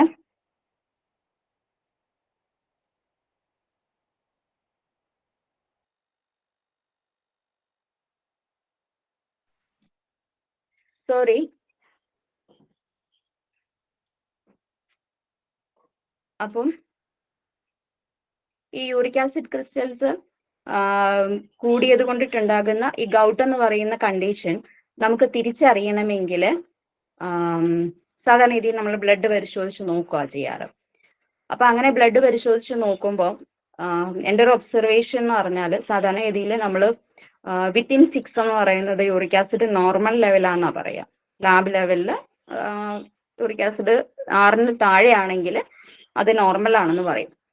പക്ഷെ ചില ആളുകളിൽ യൂറിക് ആസിഡ് 4.5 മുകളിലേക്ക് വരുമ്പം തന്നെ ജോയിന്റ് പെയിൻസ് കാണാറുണ്ട്. അത്തരം കേസസിൽ യൂറിക് ആസിഡ് റെഡ്യൂസ് ചെയ്യാൻ വേണ്ടിയിട്ടുള്ള മെഡിസിൻ കൊടുക്കുമ്പോൾ തന്നെ യൂറിക് ആസിഡ് റെഡ്യൂസ് ചെയ്യാനുള്ള മെഡിസിൻ കൊടുക്കും, അപ്പോൾ ഫുഡ് റെസ്ട്രിക്ട് ചെയ്യും. ഈ ഒരു 2 ഇന്റർവെൻഷൻ വഴി തന്നെ അവരുടെ പെയിൻസ് മാറാറുണ്ട്. അപ്പൊ അതിനർത്ഥം നമ്മൾ ലാബ് ലെവലിൽ എത്രത്തോളം ഉണ്ട് എന്നുള്ളതല്ല, അതിനുമുപരിയായിട്ട് നമ്മളുടെ ശരീരം അതിനോട് എങ്ങനെ റെസ്പോണ്ട് ചെയ്യുന്നു പ്രധാനം. അപ്പോൾ ഈ ഒരു ഗൗട്ട് എന്ന് പറയുന്ന ഒരു ഡിസീസിനെ കുറിച്ച് നിങ്ങൾക്ക് എല്ലാവർക്കും നന്നായിട്ട് അറിയാം. അപ്പം അതിന്റെ പ്രിവെൻഷനും അറിയാം. ഒന്ന്, പ്രോട്ടീൻ ഫുഡ് കുറയ്ക്കുക. 2, ഇനി അഥവാ അസിഡിക് ആയിട്ടുള്ള ഒരു കണ്ടീഷനിൽ നിന്ന് നമുക്ക് തിരിച്ചു വരാനായിട്ടുള്ളത് നമ്മുടെ കുക്കുംബർ ജ്യൂസ്, അത് നിത്യേന ഭക്ഷണത്തിനകത്ത് ഉൾപ്പെടുത്തുക. ഇനി അടുത്തതായിട്ട് പറയാനുള്ളത് ഓസ്റ്റിയോപോറോസിസ് ആണ്. ഓസ്റ്റിയോപോറോസിസും ഇപ്പൊ നമ്മൾ എപ്പോഴും കേൾക്കുന്ന ഒരു കാര്യമാണ് ഓസ്റ്റിയോപോറോസിസ് എന്ന് പറയുന്നത്. ഓസ്റ്റിയോപോറോസിസ് ആണ് ശരിക്കും പറഞ്ഞാൽ ഈ അസ്ഥിക്ക് തേയ്മാനം എന്ന് പറയുന്ന കണ്ടീഷൻ. നമ്മൾ പ്രായമാകണമെന്നൊന്നുമില്ല, അതിന് മുന്നേ തന്നെ കാണുന്നുണ്ട്. വൈറ്റമിൻ ഡി ഡെഫിഷ്യൻസീസ് ഒക്കെ കാണുന്നത് കൊണ്ടിട്ട് നമ്മുടെ എല്ലുകളുടെ കോശങ്ങളുടെ ആ ഒരു ബലം അല്ലെങ്കിൽ അതിന്റെ ആ ഒരു സ്ട്രെങ്ത് നഷ്ടപ്പെടുന്നു. അപ്പോൾ എല്ലുകൾ വളരെ ഫ്രജൈലാവും എന്ന് വെച്ചാൽ പെട്ടെന്ന് പൊട്ടിപ്പോകാൻ സാധ്യതയുണ്ടാവും. അതിന്റെ ബലം പോയി കഴിഞ്ഞാൽ ചുമ്മാ ഒന്ന് വീണാൽ മതി. അപ്പൊ അതുകൊണ്ടാണ് പറയുന്നത് പ്രായമായവരുടെ വീണാല് ഒടിയാൻ സാധ്യത കൂടുതലാണ്. അങ്ങനെയൊന്നുമില്ല. നമ്മളിതൊക്കെ മെയിൻറ്റെയിൻ ചെയ്ത് പോവുകയാണെങ്കിൽ എത്ര പ്രായമായവരുടെ ആണെങ്കിലും എല്ലുകളൊക്കെ നല്ല സ്ട്രോങ് ആയിരിക്കും. അപ്പോൾ അല്ലെങ്കിൽ നമ്മൾ ഹോർലിക്സിന്റെ പരസ്യത്തിൽ കേൾക്കുന്ന പോലെ ആയിരിക്കും. സ്ത്രീകളാണ് നിങ്ങളുടെ ബോൺ ഡെൻസിറ്റി കുറഞ്ഞോ എന്നൊക്കെ ചോദിക്കുന്നത് പോലെ നമ്മളുടെ ബോൺ ഡെൻസിറ്റി നമ്മൾ ശ്രദ്ധിച്ചില്ലെങ്കിൽ കുറഞ്ഞു പോകും. അപ്പം ഈ ഓസ്റ്റിയോപോറോസിസിനെ കുറിച്ച് പറയുമ്പം അതും ഏറ്റവും കൂടുതൽ കാണുന്നത് സ്ത്രീകളിലാണ്. സ്ത്രീകളിൽ മുമ്പ് പറഞ്ഞ അതേ കാരണം ഹോർമോൺ ഡെഫിഷ്യൻസീസ് ആണ് ഇത്തരം ഒരു പ്രശ്നത്തിലേക്ക്. ഹോർമോൺ ഡെഫിഷ്യൻസി, ഈസ്ട്രോജൻ ഹോർമോണിന്റെ അളവിനകത്തുണ്ടാകുന്ന വ്യതിയാനം, മെനോപോസിന്റെ സമയത്ത് ഈസ്ട്രോജൻ ഹോർമോണിന്റെ അളവിലുണ്ടാകുന്ന വ്യതിയാനം കൊണ്ടിട്ടാണ് ഈ പറയുന്ന ഓസ്റ്റിയോപോറോസിസിന്റെ സ്റ്റേജിലേക്ക് പോകുന്നത്. അത് പോകാതിരിക്കാൻ വേണ്ടിയിട്ടാണ് നമ്മൾ ദേവ് സാറൊക്കെ പറയുന്നത് കാൽസ്യവും മഗ്നീഷ്യവും ഒക്കെ നിങ്ങൾ സപ്ലിമെന്റ് ചെയ്തോളാൻ പറയുന്നത്. വേറൊരു കാര്യം കൂടെ ഉണ്ട് അതിന്റെ കൂട്ടത്തിൽ ആഡ് ഓൺ ചെയ്യാൻ പറ്റുന്നത്, നിങ്ങൾ ആഫ്റ്റർ 40s നിങ്ങളുടെ ഭക്ഷണത്തിനകത്ത് നിർബന്ധമായിട്ടും നമ്മുടെ കിഴങ്ങ് വർഗ്ഗങ്ങൾ ഉൾപ്പെടുത്തണം. നമ്മുടെ കിഴങ്ങ് വർഗ്ഗങ്ങൾ എന്ന് പറയുമ്പോൾ പൊട്ടറ്റോയും ഒന്നും വരില്ല, കപ്പ വരില്ല. പകരം കാച്ചില്, ചേന, നനകിഴങ്ങ്, ചെറുകിഴങ്ങ്, ചേമ്പ് തുടങ്ങിയ കിഴങ്ങ് വർഗ്ഗങ്ങൾ, ഇതിനകത്തെല്ലാം പ്രകൃതിദത്തമായിട്ടുള്ള ഈസ്ട്രോജൻ ഉണ്ട്. അപ്പൊ അതുകൊണ്ട് തന്നെ നമ്മൾ ഒരു ആഫ്റ്റർ 40s ഇതെല്ലാം കൂടെ നമുക്കിടയ്ക്കൊക്കെ ഒരു പുഴുക്കൊക്കെ വെച്ച് കഴിക്കുന്ന ഒരു ശീലം നിലനിർത്തിക്കൊണ്ട് പോകുന്നത് നമ്മുടെ ബോൺ ഹെൽത്തും മസ്കുലാർ ഹെൽത്തും ഒക്കെ മെയിൻറ്റെയിൻ ചെയ്യാനായിട്ട് ഒത്തിരി സഹായിക്കുന്ന ഒരു കാര്യമാണ്. അപ്പം ഇനി പറയാനുള്ളത് ഫൈബ്രോമയൽജിയ. ഇപ്പൊ നമ്മൾ ചിലപ്പോഴാണെങ്കിലും ചിലരുടെ കേസസിലാണെങ്കിലും നമ്മൾ ചിലപ്പോൾ കേൾക്കാറുണ്ട് ജോയിന്റ് പെയിൻസ് ആണ്, എന്നും പെയിൻസ് ആണ്, ശരീരത്തിൽ എവിടെ തൊട്ടാലും വേദനയാണ്, ശരീരം മുഴുവൻ നീരാണ്, എങ്ങും തൊടാൻ പറ്റത്തില്ല. ഇന്ന് ഇടത്തെ ഷോൾഡറിനാണ് വേദനയെങ്കിൽ നാളെ വലത്തെ ഷോൾഡറിനാണ് വേദന, നാളത്തെ കഴിഞ്ഞ് നടുവിനായിരിക്കും വേദന, അതിന്റെ പിറ്റേ ദിവസം കഴുത്തിനായിരിക്കും വേദന. ഇങ്ങനെ വേദനകൾ മാറി മാറി വന്നുകൊണ്ടിരിക്കും. ഒരു ജോലി ചെയ്യാൻ പറ്റത്തില്ല, ഭയങ്കര ക്ഷീണമാണ്, എങ്ങനെയൊക്കെയോ നമ്മൾ നടക്കുന്നു എന്നേ ഉള്ളൂ എന്നൊക്കെ പറഞ്ഞിട്ട് പലരും നമ്മളോട് പരാതി പറയാറുണ്ട്. അപ്പൊ നമ്മൾ ഹോസ്പിറ്റലിൽ പോകും, എക്സ്റേ എടുക്കും, MRI എടുക്കും, ബ്ലഡുകളൊക്കെ ടെസ്റ്റ് ചെയ്യും, എല്ലാം നോർമലാണ്, ഒരു കുഴപ്പമില്ല. അപ്പൊ ഡോക്ടർ പറയും ഇതൊരു സൈക്കോളജിക്കൽ ആയിട്ടുള്ള പ്രശ്നമാണ്. ഇത് കേൾക്കുന്ന ഉടനെ തന്നെ എല്ലാവരുടെയും റെസ്പോൺസസും മാറും. കാര്യം ഒരു അസുഖവും ഇല്ലാതെ ഒരാൾ വെറുതെ പറയാണ് മാനസികമായിട്ടുള്ള പ്രശ്നമാണ്. പക്ഷേ നമ്മൾ എപ്പോഴും ചിന്തിക്കേണ്ട ഒരു കാര്യം, എപ്പോഴാണ് നമുക്ക് ഇത്തരം മസ്കുലോസ്കെലിറ്റൽ ഡിസീസസ് മാനസികമായിട്ടുള്ള ഒരു പ്രശ്നത്തിന്റെ ഫലമായിട്ട് ഉണ്ടാകുക. നിങ്ങളുടെ വീട്ടിലാണെങ്കിലോ അല്ലെ ചുറ്റുപാട് എവിടെയെങ്കിലും ഒക്കെ ആണെങ്കിലോ ഓക്കെ, നമ്മൾ സ്വയം വിലയിരുത്തുകയും തിരിച്ചൊന്ന് ചോദിച്ചു നോക്കുകയും ഒക്കെ ചെയ്യുമ്പോൾ നമുക്ക് മനസ്സിലാകും മസ്കുലോസ്കെലിറ്റൽ സിസ്റ്റത്തിന്റെ ധർമ്മം എന്താണ്? നമ്മളെ താങ്ങി നിർത്തുക, സപ്പോർട്ട് ചെയ്യുക, അല്ലേ? അപ്പൊ നമ്മളുടെ സപ്പോർട്ടിങ് സിസ്റ്റത്തിന് വീക്ക്നെസ് വരുമ്പോൾ എവിടെയായിരിക്കും നമുക്ക് പ്രശ്നം? മാനസികമായിട്ടുള്ള പ്രശ്നം എവിടെയായിരിക്കും? ഈ ആളെ താങ്ങി നിർത്താനുണ്ടായിരുന്ന താങ്ങ്, ആ താങ്ങിന് അല്ലെങ്കിൽ അവരെവിടുന്നാണോ ഒരു താങ്ങ് പ്രതീക്ഷിച്ചിരുന്നത്, ആ താങ്ങ് കൃത്യമായിട്ട് വർക്ക് ചെയ്യുന്നില്ല. നമുക്കുള്ള താങ്ങ് ഇല്ല എന്ന് നമുക്ക് തോന്നുമ്പോഴാണ് നമ്മളുടെ മസ്കുലോസ്കെലിറ്റൽ സിസ്റ്റത്തില് ഈ പറയുന്ന സൈക്കോളജിക്കൽ ആയിട്ടുള്ള ഒരു പ്രശ്നം വരിക. അപ്പം അങ്ങനെയുള്ള ഒരു കേസിൽ ഇവർക്കൊരു അസുഖവും ഇല്ല, ഇത് വെറും മാനസികമാണെന്ന് പറഞ്ഞിട്ട് ചുറ്റുമുള്ളവർ കുറ്റപ്പെടുത്തുകയും കൂടെ ചെയ്തു കഴിഞ്ഞു കഴിഞ്ഞാൽ എന്ത് സംഭവിക്കും? ഇറ്റ് വിൽ വേഴ്സൺ, കൂടും, വീണ്ടും കൂടും. അതിനു പകരം ഇത്തരം ഒരു കണ്ടീഷൻ വരുമ്പോൾ നിങ്ങൾക്ക് കൂടെ നിന്ന് ഞങ്ങൾ എല്ലാവരും കൂടെ ഉണ്ട് എന്ന് പറഞ്ഞ് ചേർത്ത് പിടിക്കാൻ പറ്റിയാൽ തന്നെ നമുക്കത് അവരെ നമ്മുടെ കൂടെ വീണ്ടും മൂവ് ചെയ്യിക്കാനായിട്ടുള്ള ഒരു തുടക്കമാകും. മരുന്നുകൾ വേണം, ആ കാര്യത്തിലും വേണ്ട എന്ന് ഞാൻ പറയുന്നില്ല. പക്ഷേ ആ മരുന്നുകളെക്കാളൊക്കെ ഒരുപാട് പ്രയോജനം ചെയ്യുന്ന ഒന്നാണ് നമ്മുടെ ചേർത്ത് പിടിക്കലുകൾ. ആ ചേർത്ത് പിടിക്കലുകൾ നമ്മുടെ കുടുംബം എന്ന് പറയുമ്പോൾ നമ്മൾ കുടുംബം ഇമ്പമുള്ളതാണ് കുടുംബം എന്നൊക്കെ നമ്മൾ ഭംഗിയിൽ പറയും. പക്ഷേ ആ ഭംഗി നമ്മുടെ ജീവിതത്തിൽ നിലനിർത്തുമ്പോൾ നമ്മുടെ അമ്മമാര് പ്രത്യേകിച്ചും ഈ ഒരു പ്രശ്നങ്ങൾ കൂടുതലും കണ്ടുവരാറ് സ്ത്രീകളിൽ തന്നെയാണ്. പുരുഷന്മാരിലുണ്ട്, ഇല്ലാന്ന് ഞാൻ പറയില്ല. എന്നിരുന്നാലും കൂടുതലും കണ്ടുവരുന്നത് സ്ത്രീകളിലാണ്. കാര്യം ഒരു 40-50 വയസ്സാകുമ്പോൾ അവരത്ര കാലം ജീവിക്കുന്നത് അവരുടെ മക്കൾക്ക് വേണ്ടിയിട്ടാവും. മോസ്റ്റ് പ്രോബബ്ലി കൂടുതലും സ്ത്രീകളെ സംബന്ധിച്ച് നോക്കിയാൽ മക്കളൊക്കെ വലുതായി, ഇനി അവർക്ക് വേണ്ടിയിട്ടൊന്നും ചെയ്തു കൊടുക്കാനില്ല. അപ്പോ പിന്നെ ഉള്ളത് ഈ ഹസ്ബൻഡ് ആൻഡ് വൈഫ്. അപ്പം രണ്ടുപേരുടെയും രണ്ട് ഇഷ്ടങ്ങളും രണ്ട് രീതിയിലുള്ള എന്താ പറയാ ഇഷ്ടാനിഷ്ടങ്ങളൊക്കെ രണ്ട് രീതിയിലൊക്കെ ഉള്ളതാണെന്നൊക്കെ ഏകദേശം ഉറപ്പായി. 10-40 വയസ്സൊക്കെ ആയി, 10-20 കൊല്ലമൊക്കെ ആയി ഇത് ഒരുമിച്ച് ജീവിക്കാൻ തുടങ്ങിയിട്ട്. അപ്പോ ആ രണ്ട് ഇഷ്ടാനിഷ്ടങ്ങളെയും ഒരുമിച്ച് കൊണ്ടുപോകാൻ പ്രയാസാന്ന് അറിയുമ്പോൾ ചിലപ്പോൾ ചിലരൊക്കെ രണ്ട് വിപരീത ദിശകളിൽ സഞ്ചരിച്ചോളും. അപ്പോഴും താങ്ങ് വേണ്ടടുത്ത് താങ്ങില്ലാത്തതിന്റെ ഒരു കുറവ് അവിടെ നിൽക്കും. നമ്മുടെ ഇഷ്ടാനിഷ്ടങ്ങളൊക്കെ വ്യത്യസ്തമാണെങ്കിലും ഒപ്പമുള്ള ആൾ എന്നും ഒപ്പമുള്ള ആളാണെന്ന് കരുതി കൂടെ കൂട്ടാൻ കഴിഞ്ഞാൽ അത്തരം ആരോഗ്യാവസ്ഥകളിൽ അവർക്കൊരു കൂട്ടായിട്ടിരിക്കാൻ നമുക്ക് സാധിക്കും. ഇനി എനിക്ക് പറയാനുള്ളത്, ഇപ്പൊ നമ്മൾ പൊതുവിൽ ഞാൻ ഒരുപാട് ഡീറ്റെയിൽഡ് ആയിട്ടുള്ള ജനറ്റിക് ഡിസീസസോ പിന്നെ ഇമ്മ്യൂൺ ഡെഫിഷ്യൻസി ഡിസീസസിലേക്കൊന്നും പോയിട്ടില്ല. സാധാരണഗതിയിൽ നമുക്ക് എപ്പോഴും ചുറ്റുപാട് നിന്ന് കണ്ടുവരുന്ന കുറച്ച് അസുഖങ്ങളെ കുറിച്ചിട്ട് മാത്രമാണ് ഞാൻ സംസാരിച്ചത്. അപ്പം അതിനകത്ത് ഹോമിയോപ്പതിയുടെ സാധ്യതകളെ കുറിച്ചിട്ട് കൂടെ സംസാരിക്കേണ്ടതുള്ളത് കൊണ്ടിട്ടാണ് ചുരുങ്ങിയ ഒരു വിഷയത്തിനെ കുറിച്ചിട്ട് സംസാരിക്കാം. നമ്മുടെ സമയത്തിനകത്തും നിൽക്കണമല്ലോ.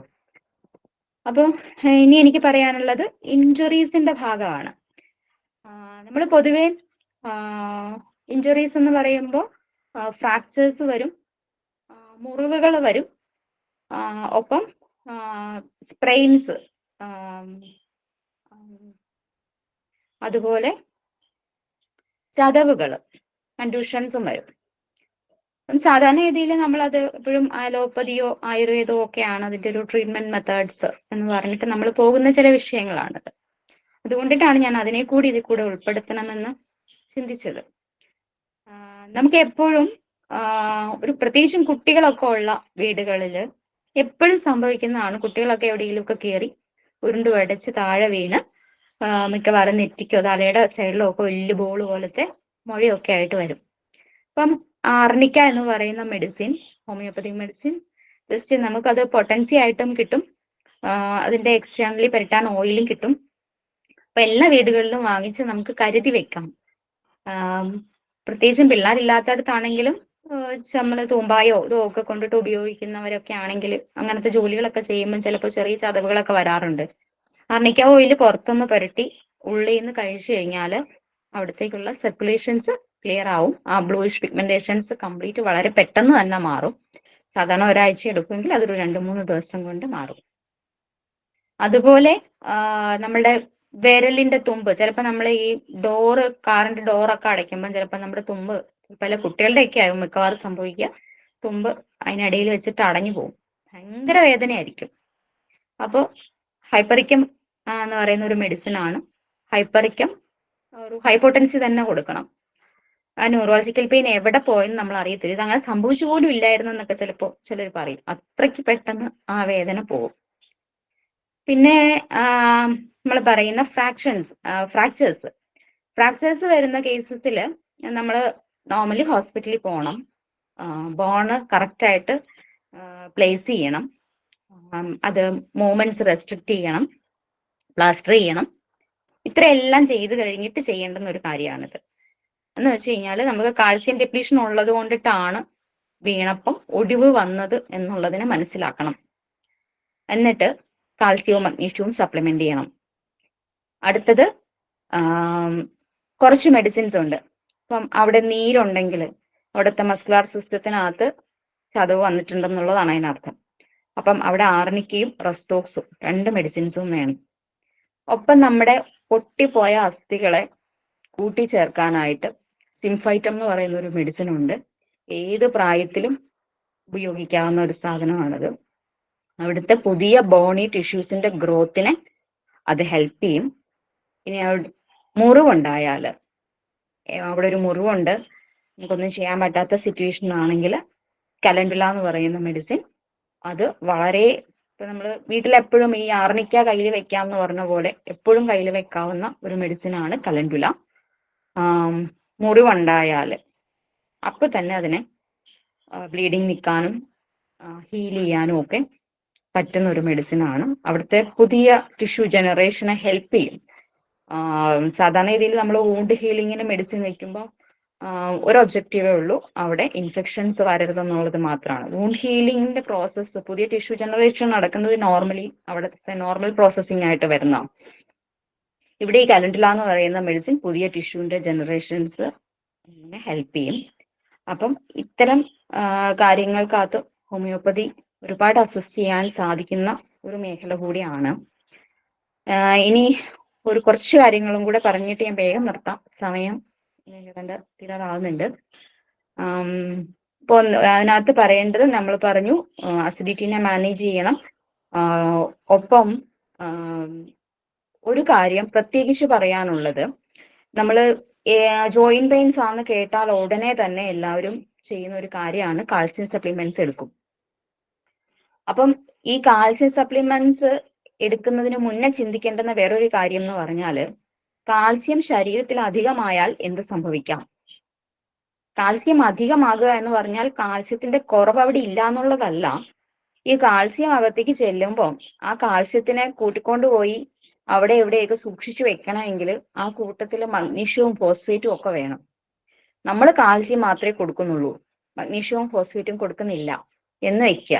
സാധാരണ അങ്ങനെയാണല്ലോ നമ്മൾ ചെയ്യുന്നത്. നമ്മൾ കാൽസ്യം സപ്ലിമെന്റ്സ് കഴിക്കും ജോയിന്റ് പെയിൻസ് വരുമ്പോൾ. അപ്പോൾ അങ്ങനെ നമ്മൾ മഗ്നീഷ്യത്തിനെയും ഫോസ്ഫേറ്റിനെയും മാറ്റി നിർത്തി കാൽസ്യം മാത്രമായിട്ട് കഴിക്കുമ്പോൾ ഈ എക്സ്ട്രാ വരുന്ന കാൽസ്യം കൊണ്ടുപോയിട്ട് ജോയിന്റ്സിന്റെ അവിടെ എവിടെയൊക്കെ കൊണ്ടുവയ്ക്കും. അപ്പോൾ നമുക്ക് പഴയതിനേക്കാളും വേദനകളെല്ലാം ഇരട്ടിക്കും. കാരണം ബോണിന്റെ എൻഡ് പോർഷൻസിൽ ഫ്രീ ആയിട്ട് മൂവ് ചെയ്യേണ്ടുന്ന സ്ഥലത്താണ് നമ്മൾ ഈ കാൽസ്യം ഡെപ്പോസിറ്റ്സ് വന്നിട്ട് അവിടെ ചെറിയ ചെറിയ ബൾജിങ്ങുകളൊക്കെ ഉണ്ടാവുന്നത്. ചിലപ്പോൾ ഏറ്റവും കോമൺ പൊസിഷൻ എന്ന് പറഞ്ഞാൽ കാലിന്റെ അടിയിലുള്ള കാൽക്കേനിയസ് ബോണിന്റെ ചൂട്ടിലാണ്. എന്നിട്ട് ഹീൽ പെയിൻ മാറത്തില്ല. അപ്പോൾ കാൽസ്യം പിന്നെ പ്രസിപ്പിറ്റേറ്റ് ചെയ്ത് കഴിഞ്ഞാൽ യൂറിനറി സ്റ്റോൺസ് ഒക്കെ ഉണ്ടാക്കാം. അപ്പം അതുകൊണ്ടിട്ടാണ് ദയാൽ സാർ എപ്പോഴും കാൽസ്യം കഴിക്കാൻ പറയുന്നുണ്ട്, ശരി. അതിനൊപ്പം തന്നെ സാറ് പറയുന്ന ഒരു കാര്യമുണ്ട്, നിങ്ങൾ നിങ്ങളുടെ ബോഡി ആൽക്കലൈൻ ആക്കണം. ആൽക്കലൈൻ ആക്കാതെ നിങ്ങൾ കാൽസ്യം കഴിച്ചു കഴിഞ്ഞാൽ കാൽസ്യം പ്രസിപ്പിറ്റേറ്റ് ചെയ്യും, അത് സ്റ്റോൺസ് ഉണ്ടാക്കും.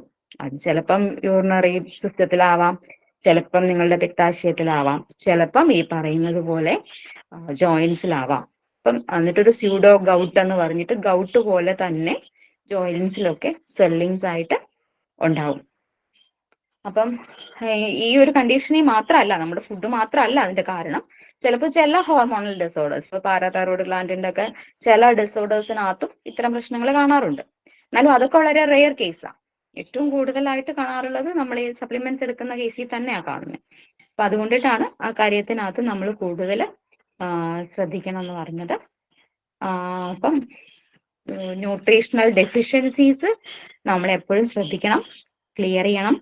എസ്പെഷ്യലി മസ്കുലോസ്കെലറ്റൽ സിസ്റ്റത്തിന്റെ കാര്യത്തിലാകുമ്പോൾ നമ്മുടെ vitamin D level, calcium, magnesium, phosphorus, പിന്നെ കുറച്ച് കുഞ്ഞു മിനറൽസ് ഉണ്ട്, സെലിനിയം ഒക്കെ പോലത്തെ. അപ്പൊ അതെല്ലാം മെയിൻറ്റെയിൻ ചെയ്യണമെങ്കിൽ നമ്മുടെ ഫുഡിനകത്ത് ഡൈവേഴ്സിറ്റി കൂട്ടണം. റാഗി നിർബന്ധമായിട്ടും കഴിക്കണം. ഒപ്പം സപ്ലിമെന്റ്സ് എല്ലാ കാലവും നമുക്ക് കൊണ്ടുപോകാനുള്ളതല്ല. സപ്ലിമെന്റ്സ് നമുക്ക് താൽക്കാലിക കറക്ഷൻസ് ആണ്. അപ്പൊ നമ്മുടെ ഫുഡാണ് കറക്റ്റ് ചെയ്യേണ്ടത് എന്നുള്ളൊരു തിരിച്ചറിവ് നമുക്ക് വേണം. എള്ളും ചുക്കും ഒക്കെ നമ്മുടെ ഭക്ഷണത്തിന്റെ ഭാഗമാക്കണം. അതിനെ എല്ലാത്തിനെയും ഒരുമിച്ച് കൂട്ടിക്കൊണ്ടു പോകണം. അപ്പം ഞാൻ ഏകദേശം പറയാൻ ഉദ്ദേശിച്ചതൊക്കെ പറഞ്ഞിട്ടുണ്ട്. ഹോമിയോപ്പതി മെഡിസിൻസിനെ കുറിച്ചിട്ട്, റൊമാറ്റിക് കംപ്ലൈൻസിന് പൊതുവിൽ പറയുന്ന ഹോമിയോപ്പതി മെഡിസിൻസിനെ കുറിച്ചിട്ട് ഞാൻ ഒരുപാട് പറഞ്ഞിട്ട് കാര്യമില്ല. കാരണം അതിനകത്ത് ഈ പറയുന്ന മാനസികമായിട്ടുള്ള ഒരുപാട് കാരണങ്ങൾ ഉണ്ടാവും. അതിനനുസരിച്ചിട്ട് മരുന്നുകൾ മാറും. നിങ്ങൾക്ക് ഉണ്ടാകുന്ന പ്രസന്റേഷൻസിനനുസരിച്ചിട്ട്. ഇപ്പം ചിലർക്ക് റൊമാറ്റിക് പെയിൻസ് കൂടുന്നത് ചൂടുള്ള സമയത്താണ്, ചിലർക്ക് തണുപ്പുള്ള സമയത്താണ്, ചിലർക്ക് മഴയുള്ള സമയത്താണ്. അപ്പോൾ അതിനൊക്കെ അനുസരിച്ചിട്ട് മരുന്നുകൾ മാറും. ഇപ്പൊ എനിക്ക് മരുന്നുകളെ കുറിച്ചിട്ട് ഒരുപാടൊന്നും പറയാൻ പറ്റില്ല. പക്ഷേ കൃത്യമായിട്ടുള്ള മരുന്നും കൃത്യമായ എക്സസൈസും കൃത്യമായ ഭക്ഷണവും ഉണ്ടെങ്കിൽ നമ്മുടെ ശരീരം ഇന്നും ഇതുപോലെ ആരോഗ്യത്തോടെ സംരക്ഷിക്കാൻ നമുക്ക് എല്ലാവർക്കും സാധിക്കും. ഇന്നത്തെ ക്ലാസ് പ്രയോജനകരമായി എന്ന് കരുതുന്നു. Thank you.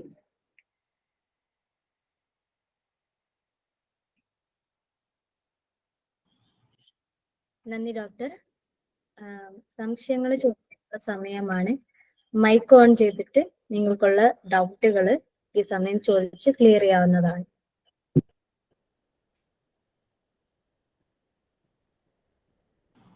Murali sir, mic on ചെയ്തോളൂ. ക്യാമറ ഓൺ ചെയ്താൽ നന്നായിരിക്കും.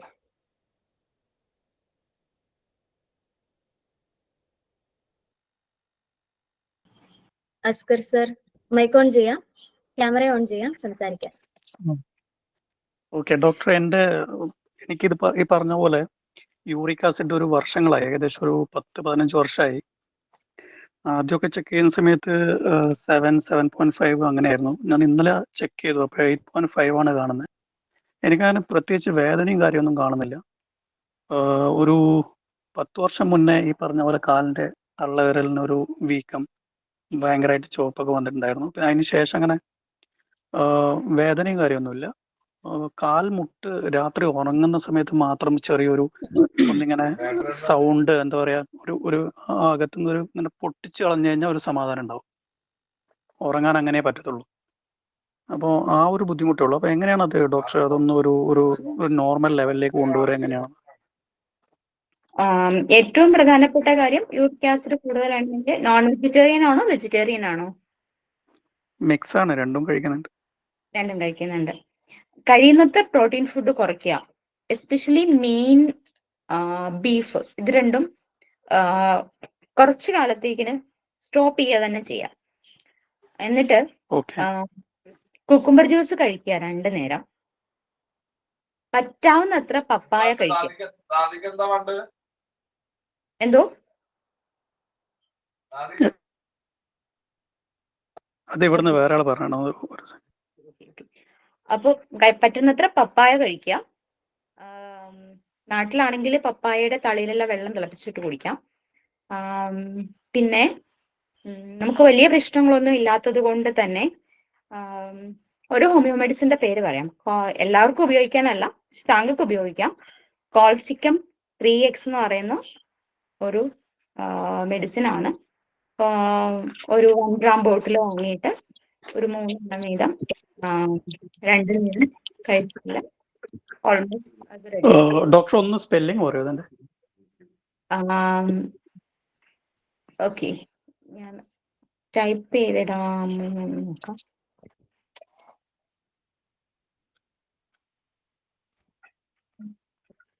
ഇല്ല, പേര് ഹലോ. പറഞ്ഞാലും കുഴപ്പമില്ല, ഞാനത് ചോദിച്ചോളാം. ഓക്കെ, ഞാൻ ടൈപ്പ് ചെയ്തിട്ടുണ്ട്. ഓക്കെ. ഹലോ മാം, ഞാൻ കൊടുങ്ങല്ലൂരിൽ നിന്നാണ്. ഞാൻ ഒക്ടോബർ ലാസ്റ്റ് ഒക്കെ ആയിട്ടൊന്ന് വീണു. കാലില് ലെഫ്റ്റ് ലെഗിലൊരു മുട്ടിലൊരു ടയർ വന്നു. ഞാൻ ആയുർവേദം ചികിത്സിച്ചു. ഇപ്പോ ഫിസിയോതെറാപ്പി ചെയ്യുന്നുണ്ട്. എന്നാലും പൂർണ്ണമായിട്ട് അങ്ങ് മാറിയിട്ടില്ല. എനിക്ക് സ്റ്റെപ്പ് കയറുമ്പോഴൊക്കെ ഒരു കട്ടിപ്പ് പോലെ വരിക, കൂടുതൽ ദൂരം നടക്കുമ്പോഴൊക്കെ മുഴുവനായിട്ട് അങ്ങ് മാറിയിട്ടില്ല. അപ്പൊ ഇത് എത്ര കാലം ഇങ്ങനെ? ഞാൻ യോഗയും കാര്യങ്ങളൊക്കെ ചെയ്തിരുന്നാണ്, വജ്രാസനത്തിലൊക്കെ ഇരുന്നാണ്. ഇപ്പൊ അതൊന്നുമില്ല, ഒന്നും ചെയ്യാൻ പറ്റുന്നില്ല. കാല് മടക്കുമ്പോഴൊക്കെ ബുദ്ധിമുട്ട് ആയിരുന്നു. അപ്പൊ നമ്മളിത് എത്ര കാലം ഇങ്ങനെ പോകും? അല്ല, അത് ഇങ്ങനെ പെട്ടെന്ന് നമുക്ക് അത് നമ്മളിപ്പോ കാലിന് ബുദ്ധിമുട്ട് വന്നിട്ട് നമ്മൾ കുറെ കാലം മൂവ്മെന്റ് റെസ്ട്രിക്ട് ചെയ്തിരിക്കുന്നത് കൊണ്ടിട്ട് വരുന്നൊരു പ്രശ്നം കൂടിയാണ്. അതുകൊണ്ടാണ് ഞാൻ ഈ പറഞ്ഞ ലോ ബാക്ക് പെയിൻ കാര്യങ്ങളെല്ലാം പറഞ്ഞപ്പോഴും ഈ ജോയിന്റ് ഡിസീസുകളെ കുറിച്ചെല്ലാം ഞാൻ ഇത് മൂവ്മെന്റ്സ് ഏറ്റവും ലിമിറ്റഡ് ആയിട്ടുള്ള പീരീഡിലേക്ക്, നമുക്ക് ആവശ്യമുള്ള പീരീഡിലേക്ക്. ഇപ്പൊ ഫ്രാക്ചർ എന്ന കേസിൽ നമുക്ക് 1.5 മാസം മൂവ്മെന്റ്സ് റെസ്ട്രിക്ട് ചെയ്യാതിരിക്കാൻ പറ്റില്ല. ജോയിന്റ് ഹീലാവുന്നിടം വരെ വെച്ചുകൊണ്ടിരിക്കണം. അതിനുശേഷം നിൽക്കുന്ന ചില നീർക്കെട്ടുകളൊക്കെ ആവും നമുക്ക് വീണ്ടും വീണ്ടും അതിലേക്ക് തിരിച്ചെത്താനുള്ള പ്രയാസം വരുന്നത്. അപ്പോ ഈ ആർണിക്ക ആൻഡ് റെസ്റ്റോക്സ് ഇത് രണ്ടും ഹെൽപ്ഫുൾ ആണ്. അപ്പൊ അത് രണ്ടും, ആർണിക്കായും റെസ്റ്റോക്സും, അതിന്റെ ഓയില് കിട്ടും. അത് പുറത്തുനിന്ന് RHUSTOX റെസ്റ്റോക്സ്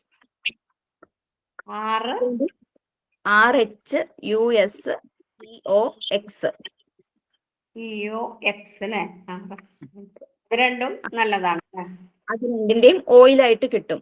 അപ്പൊ അത് രാത്രിയിൽ കിടക്കുന്ന സമയത്ത് തുണിയിൽ ചുറ്റി വെച്ചാൽ മതി. എന്നിട്ട് ചെറിയ ചെറിയ മൂവ്മെന്റ്സ്, എക്സസൈസസ്, ഫിസിയോതെറാപ്പി ചെയ്തു വരുമ്പോഴേക്കും പെട്ടെന്ന് ലൂസൻഡ് ആയി വരും. ഇത് ആർണിക്കയും റെക്സ്ലോക്സും ഒരു ഓയിൽമെന്റ് ആണ് അല്ലെ? അത് രണ്ടെണ്ണമാണ്.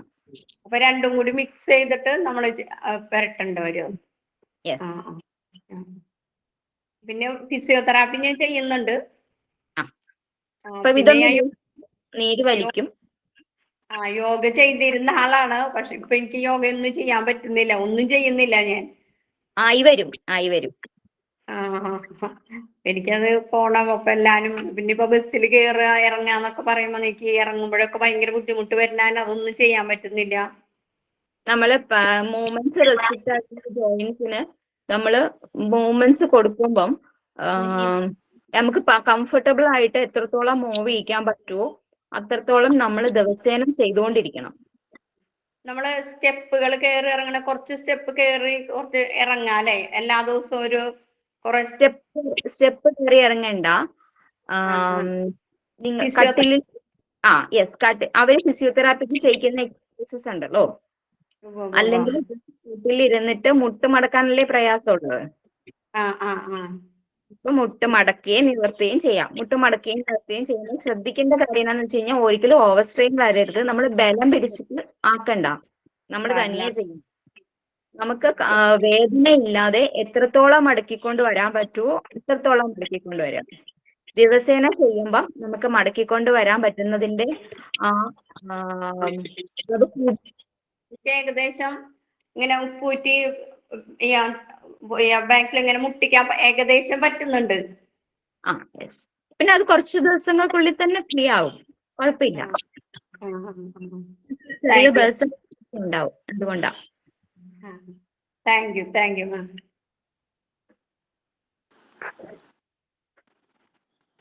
ഡോക്ടറെ, എനിക്ക് ഇടത്തെ കൈമുട്ട് നല്ല പെയിനാണ്. അതുപോലെ തന്നെ ഈ കൈമുട്ടിന് മുകളിലുള്ള മാംസം അമർത്തുമ്പോ കൈ കട്ട് കഴിച്ചു പോണ പോലെയാണ്. ആ കൈ കൊണ്ട് ഒരു വെയിറ്റ് എടുക്കാൻ സാധിക്കണില്ല. കൈ കൊണ്ട് വെയിറ്റ് എടുക്കണ്ട. കൈയുടെ മുട്ടിന്റെ ഈ അറ്റത്തുള്ള എല്ലിന് അവിടുന്ന് ചേർന്നിട്ട് വരുന്ന ഭാഗത്തല്ലേ വേദന? എല്ലിന്റെ ലെഫ്റ്റ് സൈഡിലുള്ള എല്ലില്. യെസ്. അപ്പൊ അത് ടെൻഡിനൈറ്റിസ് ആണ്. അവിടെ നല്ലവണ്ണം നീർക്കെട്ടുണ്ട്. വെയിറ്റ് എടുക്കരുത്. തൽക്കാലത്തേക്കിന് അവിടെ നീര് കുറയാനായിട്ടുള്ള എന്തെങ്കിലും മെഡിസിൻസ് തന്നെ കഴിക്കുക. അടുത്ത എവിടെയെങ്കിലും ഒരു ഹോമിയോ ഡോക്ടർ ഉണ്ടെങ്കിൽ കണ്ടിട്ട് മെഡിസിൻ കഴിക്കുക. നമുക്കൊരു പ്രത്യേകമായിട്ടൊരു മെഡിസിൻ ആ കേസിൽ പറയാൻ പറ്റത്തില്ല, ഡീറ്റെയിൽസ് എടുത്താലേ പറയാൻ പറ്റുള്ളൂ. അപ്പം അടുത്തുനിന്ന് ഒരു ഹോമിയോ മെഡിസിൻ എന്തെങ്കിലും കഴിക്കുക. നീര് കുറയാനായിട്ടുള്ള മെഡിസിൻസ് എവിടെ നിന്നാന്ന് വെച്ചാൽ കഴിക്കുക. എന്നിട്ട് അവിടെ നനഞ്ഞ തുണി ചുറ്റി വെക്കുന്നത് നീര് കുറയാൻ വേണ്ടി ഹെൽപ്പ് ചെയ്യും. കുറച്ച് ദിവസത്തേക്കിന് വെയിറ്റ് എടുക്കരുത്. അത് കഴിഞ്ഞിട്ട് പിന്നെ ചെയ്യാം, കുഴപ്പമില്ല. Thank you doctor.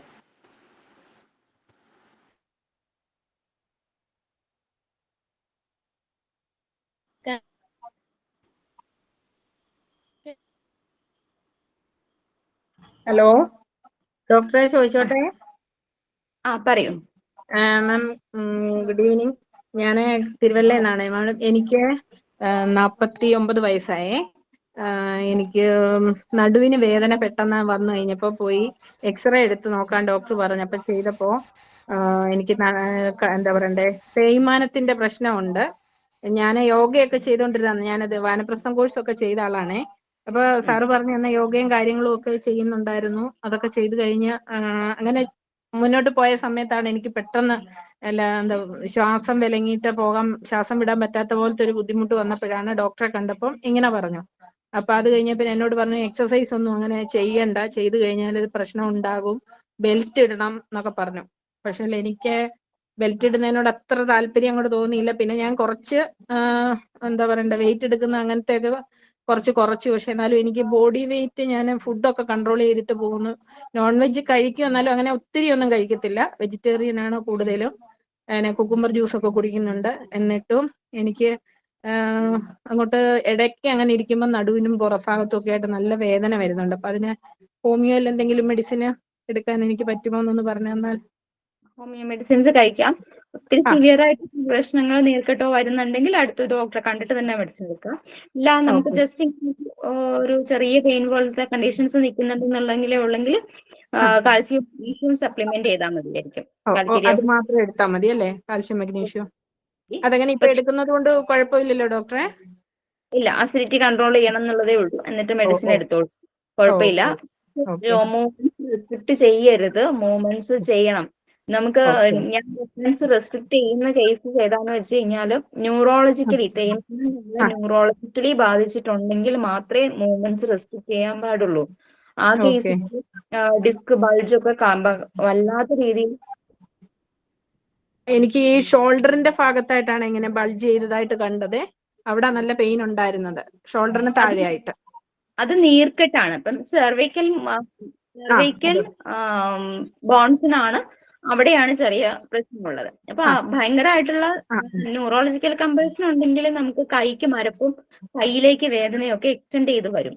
ഇപ്പൊ നിങ്ങൾക്ക് ഷോൾഡർ വന്നുള്ളൂന്നുണ്ടെങ്കിൽ ഷോൾഡറിന്റെ രണ്ട് സൈഡിലായിട്ട് നടുഭാഗത്തായിട്ടാണ് എനിക്ക് കൂടുതലായിട്ട് ഇപ്പൊ പെയിൻ വരുന്നത്. എന്തെങ്കിലും കുരിഞ്ഞൊക്കെ ചെയ്യുകയൊക്കെ ചെയ്യും. നീരങ്ങനെ വലിയതായിട്ട് വരത്തില്ലോ, ചില സമയത്ത് ഒത്തിരി വെയിറ്റ് എടുക്കുമോ അങ്ങനെ എന്തെങ്കിലും കുനിയുമോ നൂരൊക്കെ ചെയ്യുമ്പോൾ മാത്രമേ അങ്ങനെ വരുന്നുള്ളൂ. അല്ലാതെ ഇപ്പൊ വേറെ പ്രശ്നമായിട്ടില്ല. ഞാനതൊക്കെ കൺട്രോൾ ചെയ്തിട്ട് വെയിറ്റ് ഒന്നും അങ്ങനെ പൊക്കാതൊക്കെ പോകുന്നതുകൊണ്ട് വലിയ പ്രശ്നമില്ല. കാൽസ്യം മഗ്നീഷ്യം സപ്ലിമെന്റ് ചെയ്യുക. ഒപ്പം നെക്കിന്റെ എക്സസൈസ് ചെയ്യാം. നെക്കിന്റെയും ഷോൾഡറിനും ഉള്ള എക്സസൈസസ് കൃത്യമായിട്ട് ചെയ്യാം. Okay ma'am. Okay, thank you doctor. Doctor, ഒരു കാര്യം ചോദിക്കാനാണ്. ഈ കുക്കുംബറും ജ്യൂസ് കഴിക്കുമ്പോൾ അതിന്റെ തൊലി കൂടെ കഴിക്കണോ അതോ തൊലി ചെത്തിയിട്ട് കഴിക്കണോ? തൊലി കഴിക്കുന്നത് കൊണ്ട് പ്രശ്നമൊന്നുമില്ല. പക്ഷെ നമ്മൾ കടയിൽ നിന്ന് വാങ്ങിക്കുന്നതാകുമ്പോൾ തൊലി കളഞ്ഞിട്ട് കഴിക്കുന്നതാണ് നല്ലത്. നിങ്ങൾ തനിയെ കൃഷി ചെയ്ത് ഉണ്ടാക്കുന്നതോ അല്ലെങ്കിൽ അതുപോലെ വിശ്വസ്തമായിട്ടുള്ള സ്ഥലത്തു നിന്ന് കിട്ടുന്നതോ ആണെങ്കിൽ തൊലി കഴിക്കുന്നത് കൊണ്ട് കുഴപ്പമൊന്നുമില്ല.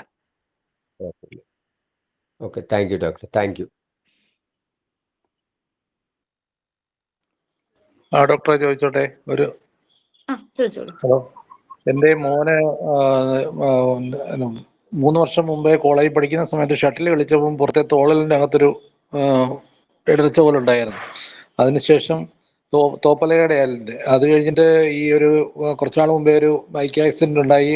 അതിനുശേഷം വെയിറ്റ് ഇങ്ങനെ എടുത്തപ്പോഴത്തേക്ക് വീണ്ടും അവിടെ വേദന വന്നു. വേദന വന്നപ്പം പെഡലി വെട്ടൽ പോലെയാണ് തോന്നിയത്. ഒരു 1.5-2 മാസത്തോളം അനങ്ങാൻ മേല, തിരിയാൻ മേല, കിടക്കാൻ മേല, എഴുന്നേക്കാൻ മേല, അതുപോലത്തെ കണ്ടീഷനാണ്. അതിന്റെ കൂടെ ഭയങ്കര ഗ്യാസ് വരുന്നു. 24 hours കഴിച്ചാലും കഴിച്ചില്ലെങ്കിലും എല്ലാം ഭയങ്കരമായിട്ട് അങ്ങനെ ഏമ്പൊക്കം വരുന്ന പോലെ സ്ട്രെയിൻ ചെയ്തു അങ്ങനെ. അത് കഴിഞ്ഞ് പിന്നെ അപ്പം ന്യൂറോയെ 2 ദിവസങ്ങൾ കണ്ടു, MRI എടുത്തു. അപ്പോൾ നട്ടലിന്റെ C5, C6 ആ ഡിസ്കുകൾക്കിടയിൽ എന്തോ ഒരു ഡിസോർഡർ ഉണ്ട്. അതിൻ്റെ അവിടുത്തെ മസിലുകൾ സ്റ്റിഫായി, അതുകൊണ്ടുണ്ടാകുന്ന വേദനയാണ്. അത് 2 ആഴ്ച മരുന്ന് കഴിഞ്ഞിട്ട് മാറുന്നില്ലെങ്കിൽ ഓപ്പറേഷൻ ചെയ്യണമെന്നൊക്കെ പറഞ്ഞ് ഓപ്പറേഷൻ്റെ ഡേറ്റും ഒക്കെ അവർ പറഞ്ഞു. പക്ഷേ ഞങ്ങൾ അതിന് റെഡി ആയില്ല. അത് കഴിഞ്ഞൊരു സെക്കൻഡ് ഒപ്പീനിയൻ വീണ്ടും വൈക്കത്ത് പോയി ഡോക്ടറെ കണ്ടു. അപ്പോഴും അവരും ഇത് തന്നെ പറഞ്ഞു. പിന്നെ അത് കഴിഞ്ഞൊരു ആയുർവേദ ഇവിടെ ചങ്ങനാശ്ശേരിക്ക് അടുത്ത് ചികിത്സ കിഴി കുത്തി കഴിഞ്ഞപ്പോൾ അത് കുറഞ്ഞു. പക്ഷേ ഈ ഗ്യാസിന്റെ പ്രോബ്ലം ഇപ്പോഴും മാറുന്നില്ല. അപ്പോൾ ആദ്യമൊക്കെ ഞങ്ങൾ സംശയിച്ച് ഈ വയറ് കമ്പിച്ച് ഗ്യാസിന്റെ കൊണ്ടാണോ ഈ വിലക്കം ഉണ്ടാകുന്നത്. പക്ഷെ പിന്നെ ഇത് സ്കാനിങ് ഒക്കെ ചെയ്തപ്പോൾ ഇന്ന പോലാണെന്ന് പറഞ്ഞു, MRI ഒക്കെ ചെയ്തപ്പോൾ. എങ്കിലും ഈ ഗ്യാസിന്റെ പ്രോബ്ലം ഇപ്പോഴും നമ്മൾ മാറുന്നില്ല. എപ്പോഴും മറ്റേ വേദനയൊക്കെ കുറഞ്ഞു, പക്ഷെ ഈ സംഭവം ഇപ്പോഴും മാറുന്നില്ല. എപ്പോഴും ഈ കഴിച്ചാലും കഴിച്ചില്ലെങ്കിലും ഒക്കെ പല സമയങ്ങളിലും പോകണ്ട. പണ്ടത്തെ അത്ര ഇല്ലെന്നേ ഉള്ളൂ. മരുന്നൊക്കെ എടുത്തിട്ട് ഇത് വീണ്ടും നിൽക്കുന്നു. അത് ന്യൂറോളജിക്കലായിട്ട് വന്ന, സഡൻ ആയിട്ട് വന്നത് കൊണ്ട് തന്നെ അത് ന്യൂറോളജിക്കലായിട്ട് വന്ന ഒരു ഇറിറ്റേഷൻ ആവാനാണ് സാധ്യത. ഡയഫ്രമാറ്റിക് ഇറിറ്റേഷൻ ഏമ്പക്കം വരുന്നത് മാത്രമേ ഉള്ളൂ, അതോ ഇക്കിളും വരുന്നുണ്ടോ? ഇക്കിളില്ല. ഈ ഗ്യാസ് കിട്ടിയിട്ട് നമ്മൾ പുറത്തോട്ട് ഏമ്പക്കം പോലെ വരുന്നത്. ഭക്ഷണം നോർമലി കഴിക്കാൻ പറ്റുന്നുണ്ടല്ലോ? നോർമൽ അളവ് കഴിക്കുന്നുണ്ടോ? ഭക്ഷണമൊക്കെ സാധാരണ പോലെ കഴിക്കുന്നുണ്ട്. ആ ദിവസങ്ങളിലൊക്കെ ഇച്ചിരി പ്രയാസം ഉണ്ടായിരുന്നു. അപ്പോൾ ഇതാണോ ഭക്ഷണത്തിന്റെ ആണോ, നമ്മൾ പല ഈ വെജിറ്റേറിയൻ ഭക്ഷണമൊക്കെ ആക്കി മാറ്റി അങ്ങനെയൊക്കെ കഴിച്ചിട്ടും ഇപ്പൊ ഈ ആയുർവേദ ട്രീറ്റ്മെന്റ് തുടങ്ങി കഴിഞ്ഞ് പ്യുവർ വെജിറ്റേറിയൻ തന്നെയാണ് കഴിക്കുന്നത്. അതിന് മുമ്പേ നോൺ വെജ് അങ്ങനെ എപ്പോഴും ഒന്നും വലുതായിട്ടൊന്നും വീട്ടിൽ കഴിക്കുന്നില്ല, വല്ലപ്പോഴും ഒക്കെ ഉള്ളൂ. പക്ഷെ മീൻ കഴിക്കുമായിരുന്നു. പക്ഷെ ഇപ്പം നമ്മൾ കുറെ മാസമായിട്ട് ഒരു 1.5 മാസമായിട്ട് വെജിറ്റേറിയൻ തന്നെയാണ് കഴിക്കുന്നത്. വേറെ നോൺ വെജ് ഒന്നും കഴിക്കുന്നില്ല. പക്ഷേ ഇപ്പോഴും ഈ ഗ്യാസിന്റെ പ്രോബ്ലം ഉണ്ട്. അന്നത്തെ അത്ര ഇല്ലെന്നേ ഉള്ളൂ, ഇപ്പോഴും ഉണ്ട്. ഇനിയിപ്പോൾ അടുത്ത ആഴ്ച ഒരു ജോലിക്ക് വേണ്ടി ദൂരോട്ട് പോകാനിരിക്കുകയാണ്. അപ്പോൾ എന്ത് ചെയ്യണം എന്നുള്ള ഇങ്ങനെ സംശയം.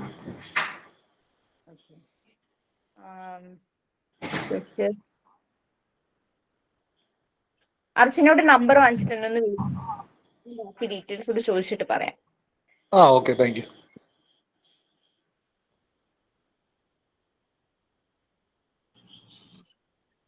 ഇനി ആർക്കെങ്കിലും സംശയമുണ്ടോ? സെഷൻ വൈൻഡപ്പ് ചെയ്യാൻ ഉദ്ദേശിക്കുന്നു. ഡോക്ടർ, പപ്പായ കഴിക്കാന്ന് പറഞ്ഞത് പച്ച പപ്പായാണോ പഴുത്തത് കഴിക്കുന്നത് കൊണ്ട് പ്രശ്നമുണ്ടോ? രണ്ടും കൊണ്ട് പ്രശ്നമില്ല. ഡയബറ്റിക് അല്ലാത്തവരാണെങ്കിൽ പഴുത്തതും കഴിക്കാം, പ്രശ്നമില്ല. ഡയബറ്റിക് കാരാണെങ്കിൽ ഒത്തിരി പഴുത്തത് കഴിക്കാൻ പറ്റില്ലല്ലോ. പച്ചയാണ് കുറച്ചുകൂടി ബെറ്റർ. രണ്ടും കഴിക്കാം. ഓക്കെ.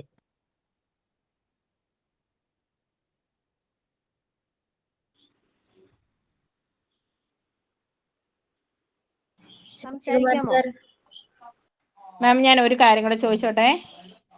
എൻ്റെ മോക്ക് വേണ്ടിയിട്ടാണേ. അവൾക്ക് 19 വയസ്സുണ്ട്.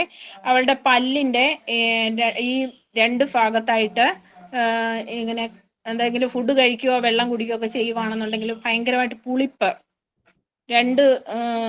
ഈ അകത്തെ ഭാഗത്തെ 2 സൈഡിലെ പല്ലിനും പുളിപ്പുണ്ടാകുന്നുണ്ടെന്ന്. അപ്പോൾ കാൽഷ്യം മാഗ്നീഷ്യം ഇപ്പൊ സപ്ലിമെന്റ് ഞാൻ അത് ഇങ്ങനെ കഴിക്കാനായിട്ട് ഹോമിയോടെ തന്നെ മേടിച്ചിട്ട് കൊടുത്തിട്ടുണ്ട്. അതിന്റെ കൂടെ വേറെ എന്തെങ്കിലും കൊടുക്കേണ്ടി വരുമോ? അതെന്തുകൊണ്ടായിരിക്കും അങ്ങനെ വരുന്നേ? അത് ഇനാമലിന്റെ അവിടെ എന്താ പറയാ, ഡെഫിഷ്യന്റ് ആവുന്നത് കൊണ്ടിട്ട് തന്നെയാ വരുന്നത്. പല്ലിന്റെ ആരോഗ്യം കുറയുന്നത് കൊണ്ടിട്ടാ. കാൽസ്യം മാഗ്നീഷ്യം കൊടുത്താൽ അപ്പൊ ഇത് മാത്രം കൊടുത്താൽ മതി? Okay ma'am, okay, thank U.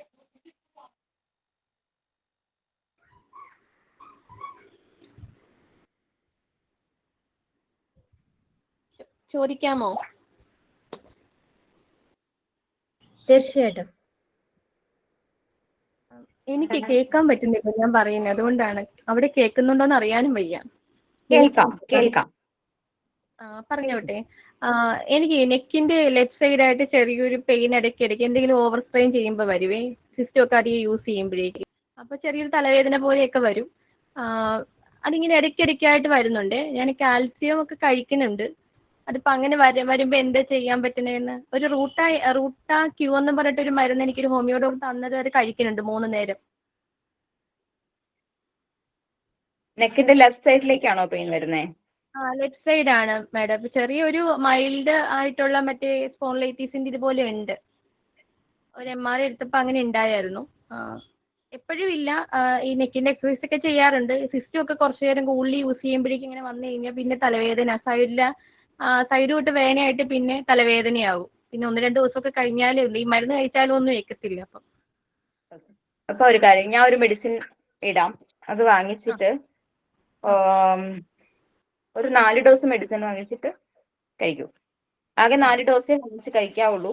കാര്യം ഞാൻ ഈ മെഡിസിൻസ് എല്ലാം പറയുമ്പോൾ എല്ലാവരും ശ്രദ്ധിക്കേണ്ട ഒരു കാര്യം, മറ്റ് മെഡിസിൻ, ഇംഗ്ലീഷ് മെഡിസിൻ നിങ്ങളിപ്പോ അല്ലെ വേറെ ഏത് സിസ്റ്റം ആണെങ്കിലും എനിക്കറിയില്ല, പക്ഷേ കൂടുതൽ കുറച്ച് അസുഖം കൂടുതൽ കുറയുമെന്ന് പറയും.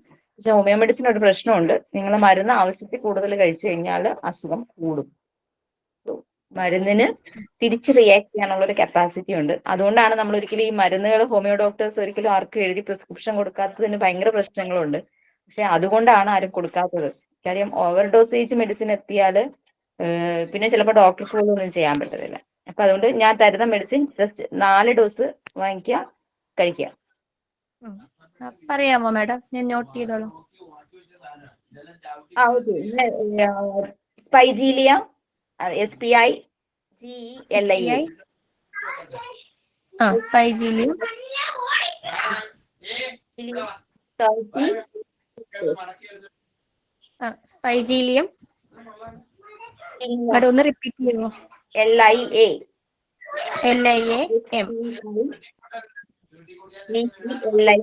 എമ്മില്ല,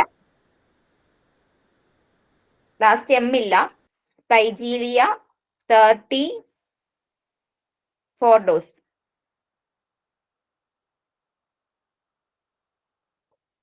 അതിപ്പോ ടാബ്ലറ്റ് ആണോ മാഡം, അതോ ടിഞ്ചർ ആയിട്ടായിരിക്കുമോ? ആയിരിക്കും. 4 ഡോസ് എന്ന് പറഞ്ഞാൽ 4 പൗഡർ പൊതിഞ്ഞ് തരും. ഓക്കെ മാഡം, വാങ്ങിച്ച് ഉപയോഗിക്കാം. അതിപ്പോ 4 ദിവസമായിട്ടാണോ അതോ 4 ഡോസ് ആയിട്ട് 4 മണിക്കൂർ ഗ്യാപ്പിൽ അങ്ങനെ വല്ലതും ആണോ? ഇല്ല, രാവിലെ ഒരു നേരം മാത്രം. ഓക്കെ മാഡം, വാങ്ങിക്കാം. Okay, thank you madam. Hello, നമസ്കാരം മാഡം. പറയൂ. ലോവർ കേൾക്കാം, പറയൂ. കംപ്ലൈന്റ്. ചില സമയങ്ങളിൽ ടോയ്ലറ്റിൽ ഇരിക്കാൻ തന്നെ ഭയങ്കര ബുദ്ധിമുട്ടായിരിക്കും. അതെന്തുകൊണ്ടാണ് മാഡം? ലോവർ ബാക്ക് പെയിൻ വരുന്നത് ഈ പറയുന്ന പോലെ ഒന്നുകിൽ നീർക്കെട്ട് കണ്ടിട്ട് വരാം, അല്ലെങ്കിൽ തേയ്മാനം ഉണ്ടെങ്കിലും വരാം. കാലിലേക്കൊന്നും വേദന എക്സ്റ്റെൻഡ് കാലിന്റെ ചെയ്യുന്നില്ലല്ലോ. മുട്ടിന് വേദനയുണ്ട്, മസിൽസിനും വേദനയുണ്ട്. കാൽസ്യം മഗ്നീഷ്യം എന്തെങ്കിലും ഇപ്പൊ കഴിക്കുന്നുണ്ടോ? കഴിഞ്ഞ ആഴ്ച തൊട്ട് കഴിക്കുന്നുണ്ട്. ദയാൽ സാറിനെ കണ്ടായിരുന്നു. ഓക്കെ, അപ്പൊ അതിനനുസരിച്ചിട്ട് കഴിക്കാൻ തുടങ്ങും. അതിനനുസരിച്ച് വ്യത്യാസം വരും. അത് കണ്ടിന്യൂ ചെയ്താൽ മതി അല്ലേ? ഈ പറഞ്ഞൊരു കാര്യം ശ്രദ്ധിച്ചാൽ മതി, അസിഡിറ്റി കൺട്രോൾ ചെയ്യണം. ഓക്കെ. നോൺ വെജ് ഒന്നും ഇപ്പൊ കഴിക്കാറില്ല മാം, വെജിറ്റബിൾസ് മാത്രമേ കഴിക്കാറുള്ളൂ.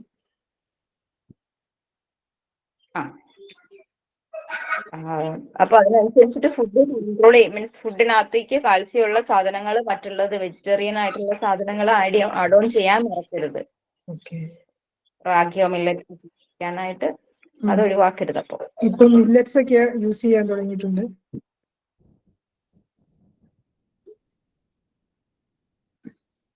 സോറി, മില്ലറ്റ്സ് കഴിക്കാൻ തുടങ്ങിയിട്ടുണ്ട്. ഇപ്പൊ നേരത്തെ തൊട്ട് റാഗി കഴിക്കുമായിരുന്നു. ഇപ്പൊ തിനയെല്ലാം ആഡ് ചെയ്തിട്ടുണ്ട്. വ്യത്യസ്തമായിട്ടുള്ള ഫുഡിനെ വ്യത്യസ്ത ഫുഡ് ഉൾപ്പെടുത്തുക. മുരിങ്ങ ധാരാളമായിട്ട് കഴിക്കണം. എന്താ ക്ലിയർ ആയില്ല മാഡം, ഒന്നുകൂടെ പറയോ? ഇലവർഗ്ഗങ്ങൾ, മുരിങ്ങയില.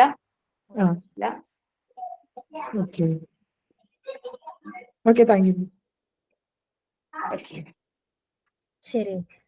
അപ്പൊ ഇന്നത്തെ ക്ലാസ്സിൽ എല്ലാവർക്കും തന്നെ ആവശ്യമായിട്ടുണ്ടായിരുന്ന ഒരു ടോപ്പിക്കാണ് കരുതുന്നു. കാര്യം അസിഡിറ്റി മുതൽ തുടങ്ങുന്ന ഒരു അവസ്ഥയാണ് നമുക്ക് കാൽഷ്യം ഡെഫിഷ്യൻസി ആണെങ്കിലും മസിൽ സംബന്ധമായ രോഗങ്ങളും എല്ലാത്തിന്റെ ഒരു പ്രഥമ കാര്യം എന്ന് പറയുന്നത് അസിഡിറ്റിയിലാണ് സ്റ്റാർട്ട് ചെയ്യത്തുള്ളൂ.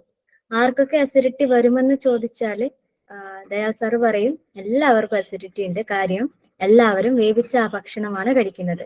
വേവിച്ച ഭക്ഷണം കഴിക്കുന്നവർക്ക് അസിഡിറ്റി തീർച്ചയായിട്ടും പയ്യാണെങ്കിലും പിന്നെയാണെങ്കിലും വരുന്നതാണ്. അതുകൊണ്ട് ഇപ്പോഴേ പ്രിക്കോഷൻ എടുത്ത് തുടങ്ങിക്കോളാനാണ് പറഞ്ഞു തരാറ്. അപ്പൊ ഇത്രമാത്രയ്ക്കും ലളിതവും വ്യക്തവുമായിട്ട് ക്ലാസ് എടുത്താണ് സുജിതാമ്മ ഇന്ന് നടത്തിക്കുന്നത്. നിങ്ങൾക്ക് എല്ലാവർക്കും സംശയങ്ങൾ ഇത്രയധികം നന്നായിട്ട് ക്ലാരിറ്റിയോടെ ക്ലിയർ ചെയ്ത് തരികയും വേണ്ട നിർദ്ദേശങ്ങൾ തരാനും സാധിച്ചു. നിങ്ങൾക്ക് ഉപകാരപ്പെട്ടു ഇന്നത്തെ ക്ലാസ് എന്ന് കരുതുകയാണ്. ഇപ്പൊ സുരജാമ്മ ഇടയ്ക്ക് പറഞ്ഞ കൽക്കേരിയ ഫോസ് 6X മഗ്നീഷ്യം ഫോസ് 6X എന്ന് പറയുന്ന മെഡിസിൻസ് ഇതാണ്. ഇത് ദയാൽ സാർ പറഞ്ഞു തരും. ഏകദേശം 30 വയസ്സ് കഴിയുമ്പോൾ തൊട്ട് 5 എണ്ണം 3 നേരം അളവിൽ കഴിക്കാം. പ്രശ്നങ്ങളൊന്നും ഇല്ലാത്തവരാണെങ്കിൽ ആഴ്ചയിൽ 2 ഒക്കെ ഇന്ന് കഴിച്ചാൽ മതി എന്ന് പറയും. നീ ഓൾറെഡി മസിൽ പെയിന്, ജോയിന്റ് പെയിനുകൾ പ്രശ്നങ്ങൾ ഉള്ളവരാണെങ്കിൽ അത് 5 വീതം 3 നേരം ഒരു 2 ആഴ്ച കണ്ടിന്യൂസ് കഴിക്കാൻ തന്നെ സാറ് പറഞ്ഞു തരാറുണ്ട്. അപ്പം ആ ഒരു മെഡിസിന്റെ കാര്യം. പിന്നെ ഡോക്ടർ ഒരു കാര്യം, ഷുഗർ ഉള്ളവർക്ക് ഈ വാദം വരുന്നുണ്ടോ? ഷുഗർ ഉള്ളവർക്ക് ശരീരവേദനകൾ വരുന്നത് ബന്ധപ്പെട്ടിരിക്കുന്ന ഒരു കാര്യമാണോ? നോർമലി ഞാൻ വിട്ടുപോയൊരു ഭാഗമാണത്. എന്നുവെച്ചാൽ നമ്മൾ മറ്റു പല അസുഖങ്ങളുടെയും കൂടെ ഇപ്പോൾ ലിവറിന് കംപ്ലൈൻസ് ഉണ്ടെങ്കിൽ അവിടെ ഈ പറയുന്ന റൊമാറ്റിക് കംപ്ലൈൻസ് വരാനുള്ള സാധ്യത കൂടുതലാണ്. അതുപോലെ തന്നെയാണ് ഡയബറ്റീസിനകത്തും. ഡയബറ്റീസിനകത്ത് വേറൊരു റിസ്ക്കും കൂടെ ഉള്ളത്, ഡയബറ്റീസിന്റെ കോംപ്ലിക്കേഷൻ ആയിട്ട് വരുന്ന ന്യൂറോപ്പതി ഉണ്ട്. ആ ന്യൂറോപ്പതി നമുക്ക് പൊതുവിൽ നമ്മൾ പറയുന്ന ഒരു റൊമാറ്റിക് സിംറ്റംസുമായിട്ട് മാച്ച് ചെയ്ത് നിൽക്കും. ആക്ച്വലി അതൊരു റൊമാറ്റിക് കംപ്ലൈന്റ് അല്ല, അത് ഷുഗറിന്റെ ഭാഗമാണ്. എന്നിരുന്നാൽ പോലും നമുക്ക് പറയുന്ന ഈ ഒരു മസ്കുലോസ്കെലിറ്റൽ ഡിസീസസിനകത്ത് വരുമ്പോൾ അത് ഡയബറ്റീസ് മെലിറ്റസിന്റെ കോംപ്ലിക്കേഷൻ ആയിട്ട് അത് വരാറുണ്ട്. അപ്പം ദയാൽ സാർ തന്നെ അതിനൊരു പ്രതിവിധി പറയാറുള്ളത് ബി കോംപ്ലക്സ് സപ്ലിമെന്റ് ചെയ്യാന്നുള്ളത് തന്നെയാണ് സാറ് പറയാറ്. അപ്പോൾ അതുവഴി നമുക്കൊരു പരിധി വരേക്കും അതിനെ കൺട്രോൾ ചെയ്യാം. പിന്നെ ന്യൂറോബയോൺ പോലത്തെ ചില വൈറ്റമിൻസിന്റെ ഡെഫിഷ്യൻസി അവിടെ അത് ചിലപ്പോൾ ഹെൽപ്പ് ചെയ്യാറുണ്ട്.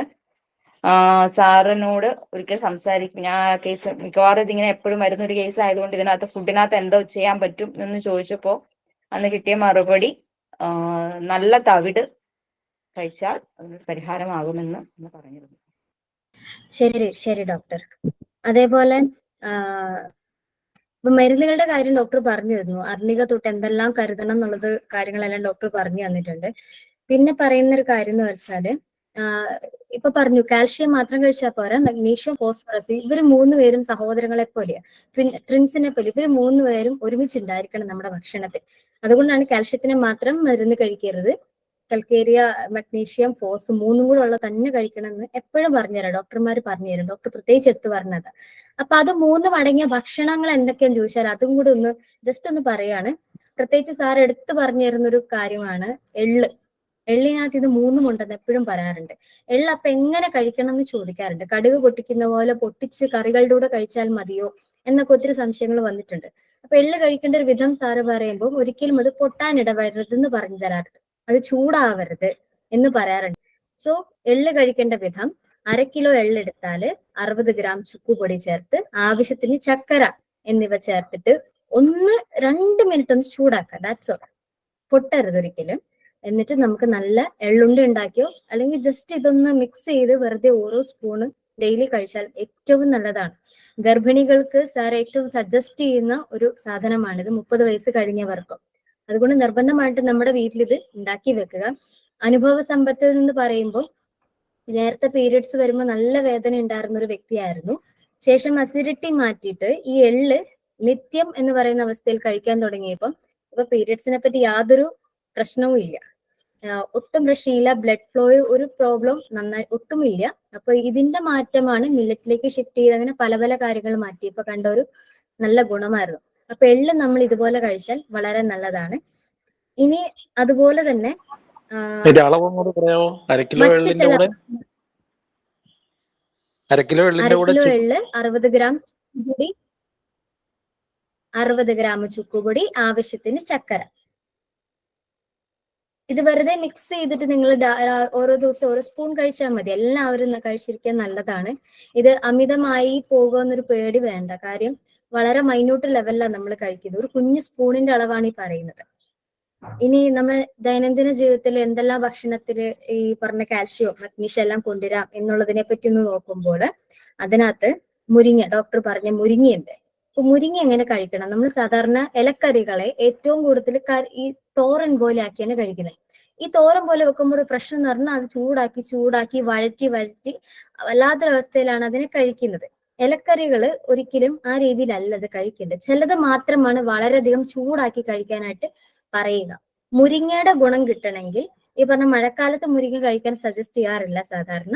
ആ സമയത്ത് അന്തരീക്ഷത്തിലെ മലിന്യം മുഴുവൻ വിഷാംശങ്ങളെ വലിച്ചെടുക്കുന്ന ഒരു പ്രവർത്തനം മുരിങ്ങയ്ക്കുള്ളത് കൊണ്ടാണ് എന്ന് പറയപ്പെടുന്നു.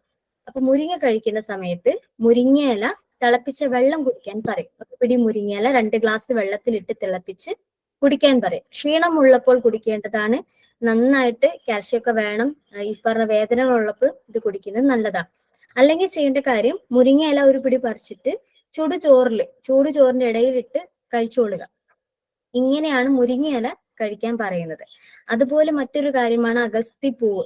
അഗത്തി ചെടിയുടെ പൂവുകൾ നല്ല കാൽഷ്യവും വിറ്റമിൻ സിയും വിറ്റമിൻ എയും ഉള്ളതാണ്. കണ്ണിന്റെ കാഴ്ചക്ക് ഏറ്റവും നല്ലതാണ് അഗത്തിപ്പൂ. വെള്ളപ്പൂവുണ്ട്, ഒരു പിങ്ക് പൂവുണ്ട്. ഇത് രണ്ടും കഴിക്കാൻ നല്ലതാണ്. പച്ചയ്ക്ക് കഴിക്കാം, ചമ്മന്തി അരച്ച് കഴിക്കാം. പിന്നെ സാധാരണ നമ്മൾക്ക് കേട്ട് ഡോക്ടർമാർ പറഞ്ഞു തരുന്ന കാര്യം ചീര നന്നായി കഴിക്കാൻ പറയും. നമ്മുടെ നാട്ടിലുള്ള ചുമന്ന ചീര, പച്ചച്ചീര, ഇവ നന്നായിട്ട് തേങ്ങയും കൂടെ ആഡ് ചെയ്ത് കഴിക്കുന്നത് വളരെ നല്ലതാണ്. പിന്നെ ഔഷധ സസ്യങ്ങളിൽപ്പെട്ട ചിലവയെ പറ്റി പറയുന്നു. ധാരാളം കാൽഷ്യം മഗ്നീഷ്യം ഉണ്ട്. പക്ഷെ നമുക്ക് നേരിട്ട് കഴിക്കാൻ പറ്റില്ല. ഒരു കാരണവശാലും ആരും പറഞ്ഞ ചെടി നേരിട്ട് കഴിക്കരുത്.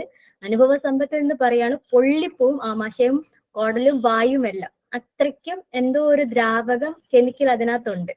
അപ്പം അത് കഴിക്കരുത്. അതിനെ ചമ്മന്തിയാക്കി, ഉണക്ക ചമ്മന്തിയാക്കിയാണ് കഴിക്കുന്നത്. അത് ചമ്മന്തി ആക്കുന്ന വിധം വളരെ കുറച്ചു പേർക്ക് ഉണ്ടാക്കാൻ അറിയാം. അപ്പൊ അവരെ കൊണ്ട് ഉണ്ടാക്കിച്ചിട്ട് നമ്മൾ കഴിക്കുക ഏറ്റവും നല്ലതാണ്.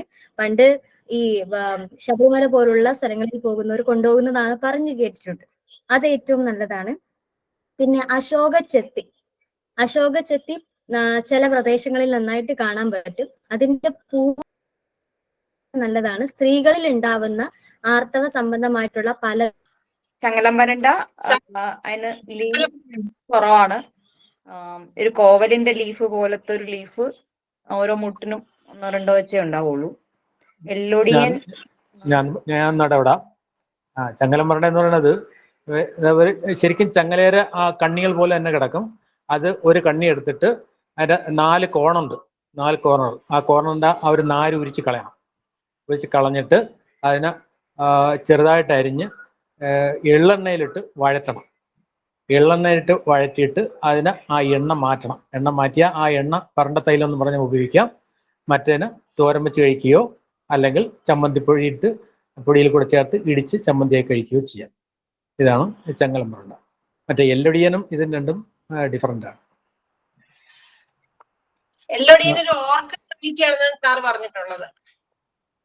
അതെ അതെ അതെ. പിന്നെ എനിക്കൊരു ഒരു കാര്യം കൂടെ ചോദിക്കാനുണ്ട്. എന്തായാലും ക്ലാസ്സിനെ കുറിച്ച് ഒരു ചെറിയ അവലോകനം കൂടെ ഞാൻ പറയാം. ഞാൻ പറയണത് ശരിയല്ല, എന്നാലും പറയാം. എന്തായാലും ഗംഭീരമായ ക്ലാസ് ആയിരുന്നു. നമ്മൾ ജനിക്കുമ്പം ഒരു 300 എല്ലുകളും കൊണ്ടാണ് നമ്മൾ ജനിക്കുന്നത്, അല്ലേ? അഡൽട്ട് ആകുമ്പോഴത്തേക്ക് അത് 206 കുറയും. കാരണം ബാക്കിയുള്ള എല്ലാം ഫ്യൂസായി പോകും. അപ്പം ഇതിൻ്റെ നമ്മൾ ഒരു അഡൽട്ടായി വലുതായി ഒരു 45-50 വയസ്സാകുമ്പോൾ തന്നെ നമുക്ക് പിന്നെ കാൽഷ്യത്തിൻ്റെ അളവ് കൂടുതൽ വേണ്ടി വരും. ഒരു പുരുഷനാണെങ്കിൽ ഒരു 1000 മില്ലിഗ്രാം ഒരു ദിവസം വേണം. പിന്നെ മെനോപാസ് കഴിഞ്ഞ അമ്മയാണെന്നുണ്ടെങ്കിൽ 1300 മില്ലിഗ്രാം വേണം. ഇത്രയും നമ്മൾ ആഹാരത്തിൽ നിന്ന് കിട്ടുന്നുണ്ടോ എന്ന് നമ്മൾ ആലോചിക്കണം. കഴിഞ്ഞ ദിവസം തന്നെ സുദർശൻ സാറ് പറഞ്ഞു, നമുക്ക് 4 ഋതുക്കളാണുള്ളത്. കാലവർഷം, പിന്നെ വസന്തം, പിന്നെ മഞ്ഞുകാലം, പിന്നെ വേനൽക്കാലം. ഇതിൽ കാലവർഷത്തിൽ നമ്മൾ ഇലക്കറികൾ കൂടുതൽ കഴിക്കണം. വസന്തകാലത്തിൽ ധാന്യങ്ങൾ കൂടുതൽ കഴിക്കണം. കൂടുതൽ എന്ന് വെച്ചാൽ നമ്മൾ ആഹാരത്തിൽ ഉൾപ്പെടുത്തണം. പിന്നെ മഞ്ഞുകാലത്ത് ആണെന്നുണ്ടെങ്കിൽ മറ്റ് കിഴങ്ങ് വർഗ്ഗങ്ങൾ കഴിക്കണം. പിന്നെ വേനൽക്കാലത്താണെന്നുണ്ടെങ്കിൽ പഴവർഗ്ഗങ്ങൾ കഴിക്കണം. ഇതെല്ലാം ഇങ്ങനെ കഴിക്കുമ്പോൾ നമുക്ക് ശരീരത്തിന് ആവശ്യമുള്ള കാൽഷ്യവും മഗ്നീഷ്യവും ഫോസ്ഫറസും എല്ലാം കിട്ടും. പക്ഷെ അത് കറക്റ്റായിട്ട് കിട്ടുന്നുണ്ടോ എന്നുള്ളതായിരുന്നു നമ്മളൊന്ന് ചിന്തിക്കണം, ഒന്ന് അവലോകനം നടത്തണം. അപ്പം കിട്ടുന്നില്ല, കിട്ടാതെ വരുമ്പോഴാണ് നമ്മൾ സപ്ലിമെൻ്റ് കഴിക്കണം. അപ്പോൾ ഈ കാൽഷ്യവും മഗ്നീഷ്യവും ഫോസ്ഫറസും പിന്നെ അതിൻ്റെ കൂടെ പിന്നെ വിറ്റാമിൻ ഡി വേണം. ഇതൊക്കെ നമുക്ക് വേണ്ടി വരും. അപ്പോൾ ഇത് കിട്ടാതെ വരുമ്പോൾ നമ്മൾ രോഗിയാവും. ഓസ്റ്റിയോപോറോസിസ്, ഓസ്റ്റിയോ ആർത്രൈറ്റിസ് ഇതൊക്കെ ഉണ്ടാവും. ഇത് നമ്മൾ ഓരോരുത്തരും വാനപ്രസ്ഥത്തിൽ മെമ്പറായിട്ടുള്ള എല്ലാവരും ഇത് ചിന്തിക്കേണ്ടതാണ്. അപ്പം അതിനിപ്പോൾ ഞാൻ പറഞ്ഞു കൊടുക്കാറുള്ളത് എള്ള് പറയാറുണ്ട്, മുരിങ്ങയില പറയാറുണ്ട്, പിന്നെ അടതാപ്പ്, ഓർമ്മ ആണോന്നറിയില്ല, അടതാപ്പ് എയർ പൊട്ടറ്റോ എന്ന് പറയും. എയർ പൊട്ടറ്റോയിൽ കാൽഷ്യവും മഗ്നീഷ്യവും ഒക്കെ ആവശ്യം പോലെ ഉണ്ട്. അതുകൂടെ ആഹാരത്തിൻ്റെ ഭാഗമാക്കുക. അതാണ് സാറ് നേരത്തെ പറഞ്ഞ മഞ്ഞുകാലം ആകുമ്പോഴത്തേക്ക് കിഴങ്ങ് വർഗ്ഗങ്ങൾ കഴിക്കണം. അതിൽ ഈ അടതാപ്പ് എങ്ങനെയെങ്കിലും കണ്ടുപിടിച്ച് നമ്മൾ കൃഷി ചെയ്ത് ഉണ്ടാക്കിയെടുക്കുക. അത് മണ്ണിനടിയിലും ഉണ്ട്, ഈ ഇതിലുണ്ട്, വള്ളിയിലും കായ്ക്കും. അപ്പം അങ്ങനെയൊക്കെ ഒന്ന് നമ്മൾ കണ്ടുപിടിച്ച് കഴിക്കുകയാണെന്നുണ്ടെങ്കിൽ ഈ ഇത്തരം ഡെഫിഷ്യൻസിയൊക്കെ നമുക്ക് കുറയ്ക്കാൻ പറ്റും. പിന്നെ ഞാനിതിൽ ഇടപെട്ടതിൻ്റെ കാര്യം എന്ന് വെച്ചാൽ ഇപ്പോൾ മഴക്കാലമാണ്. മഴക്കാലത്ത് രോഗങ്ങൾ ഇങ്ങനെ വന്നുകൊണ്ടേയിരിക്കും. പിന്നെ അത്യാവശ്യം നമുക്ക് കരുതേണ്ട കുറച്ച് മെഡിസിൻസും കൂടെ ഒന്ന് ആഡ് ചെയ്താൽ കൊള്ളാം. അതായത് പനി, ജലദോഷം, ചുമ. ഇതിന് വേണ്ടിയിട്ട് നമ്മൾ റിസർവായിട്ട് എന്ത് ചെയ്യണം? കയ്യിൽ കരുതാൻ പറ്റുന്നതെന്നാണോ ഉദ്ദേശിച്ചത്? Homeo medicine. മഴക്കാല മെഡിസിൻസിനെ കുറിച്ച് പറഞ്ഞാൽ ഏറ്റവും അത്യാവശ്യമായിട്ട് നമ്മൾ കയ്യിൽ കരുതേണ്ട ഒരു മെഡിസിനാണ് ഈ മുമ്പ് പറഞ്ഞ റസ്റ്റോക്സ് എന്ന് പറയുന്ന മെഡിസിൻ. RHUSTOX, റസ്റ്റോക്സ്. ഈ റസ്റ്റോക്സിന്റെ പ്രത്യേകത എന്ന് പറഞ്ഞു കഴിഞ്ഞാൽ തണുപ്പടിക്കുമ്പോൾ ഉണ്ടാകുന്ന മസ്കുലാർ ആയിട്ടുള്ള പ്രശ്നങ്ങൾ തുടങ്ങി നല്ല കുളിരോടുകൂടി ശരീരവേദനയോടുകൂടി വരുന്ന തുമ്മലും ജലദോഷവും ഒക്കെയുള്ള പനി, ഇത്തരം പനിക്കൊക്കെ റസ്റ്റോക്സ് ഹെൽപ്ഫുൾ ആണ്. പിന്നെ നമ്മൾ മഴക്കാലം വരുമ്പം കയ്യിൽ കരുതാവുന്ന മറ്റൊരു മെഡിസിനാണ് നേട്രം സൾഫ് 6X. നേട്രം സൾഫ് 6Xന്റെ പ്രയോജനം എന്ന് പറഞ്ഞാൽ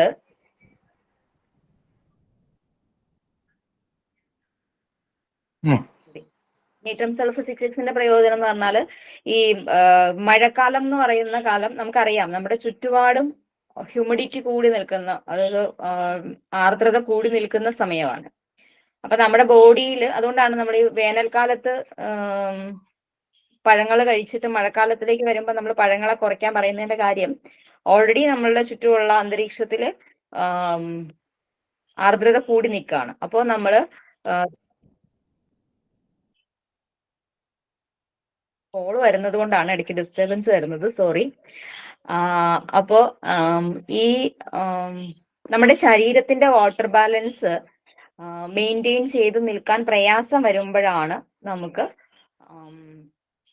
ഈ സമയത്ത് വരുന്ന ശ്വാസമുട്ടലുകൾ പോലുള്ള കണ്ടീഷൻസും ജോയിന്റ് പെയിൻസിലേക്കും ഒക്കെ നമ്മൾ പോകുന്നത്.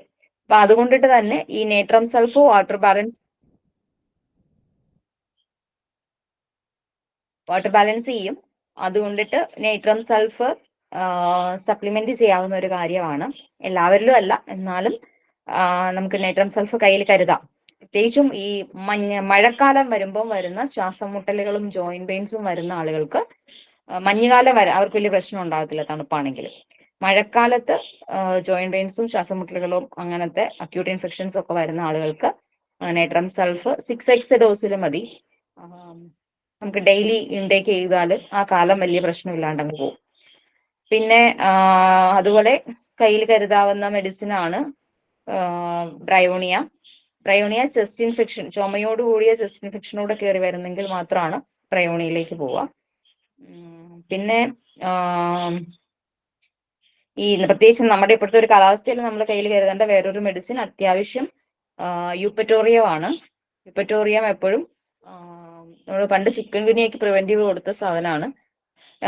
എപ്പം ശക്തമായ കുളിരോടും ശരീരവേദനയോടും കൂടി ഒരു പനി കയറി വരുന്നു, അപ്പോൾ ഒറ്റ ഡോസ് യൂപ്പറ്റോറിയത്തിൽ മിക്കവാറും ആ പനി അവിടെ കൊണ്ട് അറസ്റ്റ് ചെയ്യപ്പെട്ടു പോകും. അത് ഈ ലക്ഷണങ്ങൾ ഇത്രയും വേണം അതിന്. അതിശക്തമായ പനിയായിരിക്കും, നല്ല ശക്തമായ കുളിരും വിറവലും ഒക്കെ ഉണ്ടാവും. മിക്കവാറും വയറ് ഡിസ്റ്റർബ്ഡ് ആയിരിക്കും. ചിലപ്പോൾ വോമിറ്റിങ്, നമ്മൾ മുന്നോട്ട് പോയാൽ അത് വോമിറ്റിങ്ങിലേക്ക് പോകും. അതിന് മുന്നേ ഉള്ള ഒരു സ്റ്റേജിൽ തന്നെ നമുക്ക് ആ പനീനെ അവിടെ കൊണ്ട് അറസ്റ്റ് ചെയ്ത് നിർത്താനായിട്ട് യൂപ്പറ്റോറിയം വളരെ ഹെൽപ്ഫുൾ ആയിട്ടുള്ള ഒരു മെഡിസിൻ ആണ്. പിന്നെ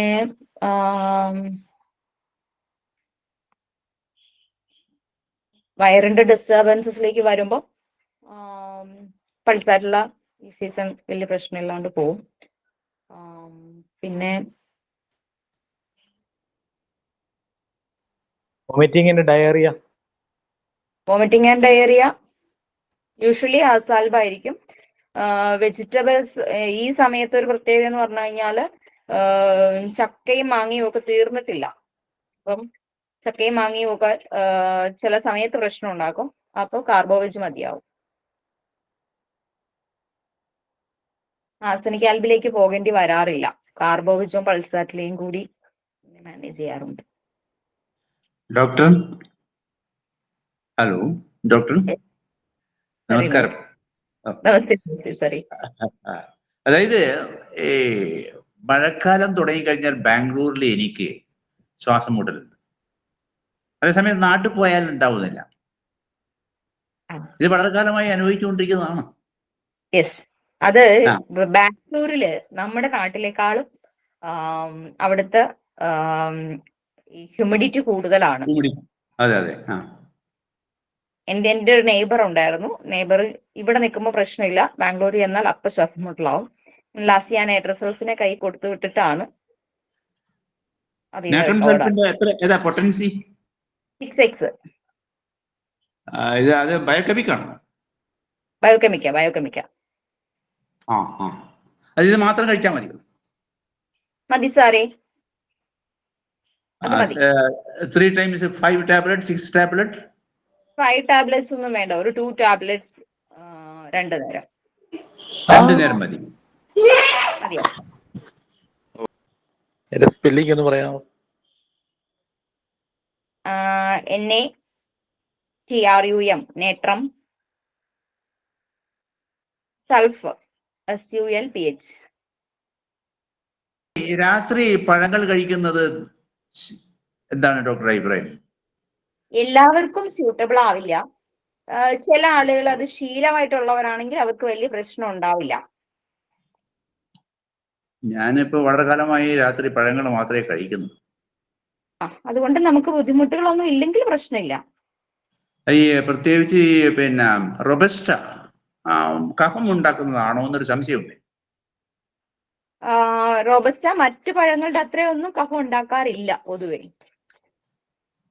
പിന്നെ വാഴപ്പഴത്തിന് പൊതുവിലുള്ള എന്നാലും അങ്ങനെ പ്രശ്നം ഉണ്ടാക്കി കാണാറില്ല. പിന്നെ ഇതെല്ലാം പേഴ്സണൽ ആണ് സാറേ. എല്ലാ ഫുഡും ഓരോ ഫുഡും എൻ്റെ ശരീരത്തിന് ചേരുന്നതാണോ ഇല്ലയോ എന്ന് അറിയണമെങ്കിൽ ഞാൻ എക്സ്പീരിയൻസ് തന്നെയാ. കാരണം 100% അങ്ങനെ തന്നെയാ. അതിന് 100% യോജിക്കുന്നതിനോട് ഒരിക്കലും നമുക്ക് ഒരാൾ പറയാൻ പറ്റില്ല നിങ്ങൾക്ക് ഈ ഫുഡ് നല്ലതാണ്. കാരണം ആ ആളുടെ ശരീരത്തിന്റെ നീഡ്സ് അനുസരിച്ചിട്ടായിരിക്കും അയാളുടെ ഇഷ്ടങ്ങളും അയാളുടെ ഇതുമൊക്കെ വരിക. പ്രത്യേകിച്ച് നാച്ചുറൽ ഫുഡ്സിനോടുള്ള ക്രേവിങ്സ് എപ്പോഴും അല്ലെങ്കിൽ ഇഷ്ടങ്ങൾ നിലനിൽക്കുന്നത് നമ്മളൊരു ഹെൽത്ത് കോൺഷ്യസ് ആയിട്ട് ഞാൻ ഇതേ കഴിക്കുള്ളൂ എന്ന് തീരുമാനിക്കുന്നതല്ല.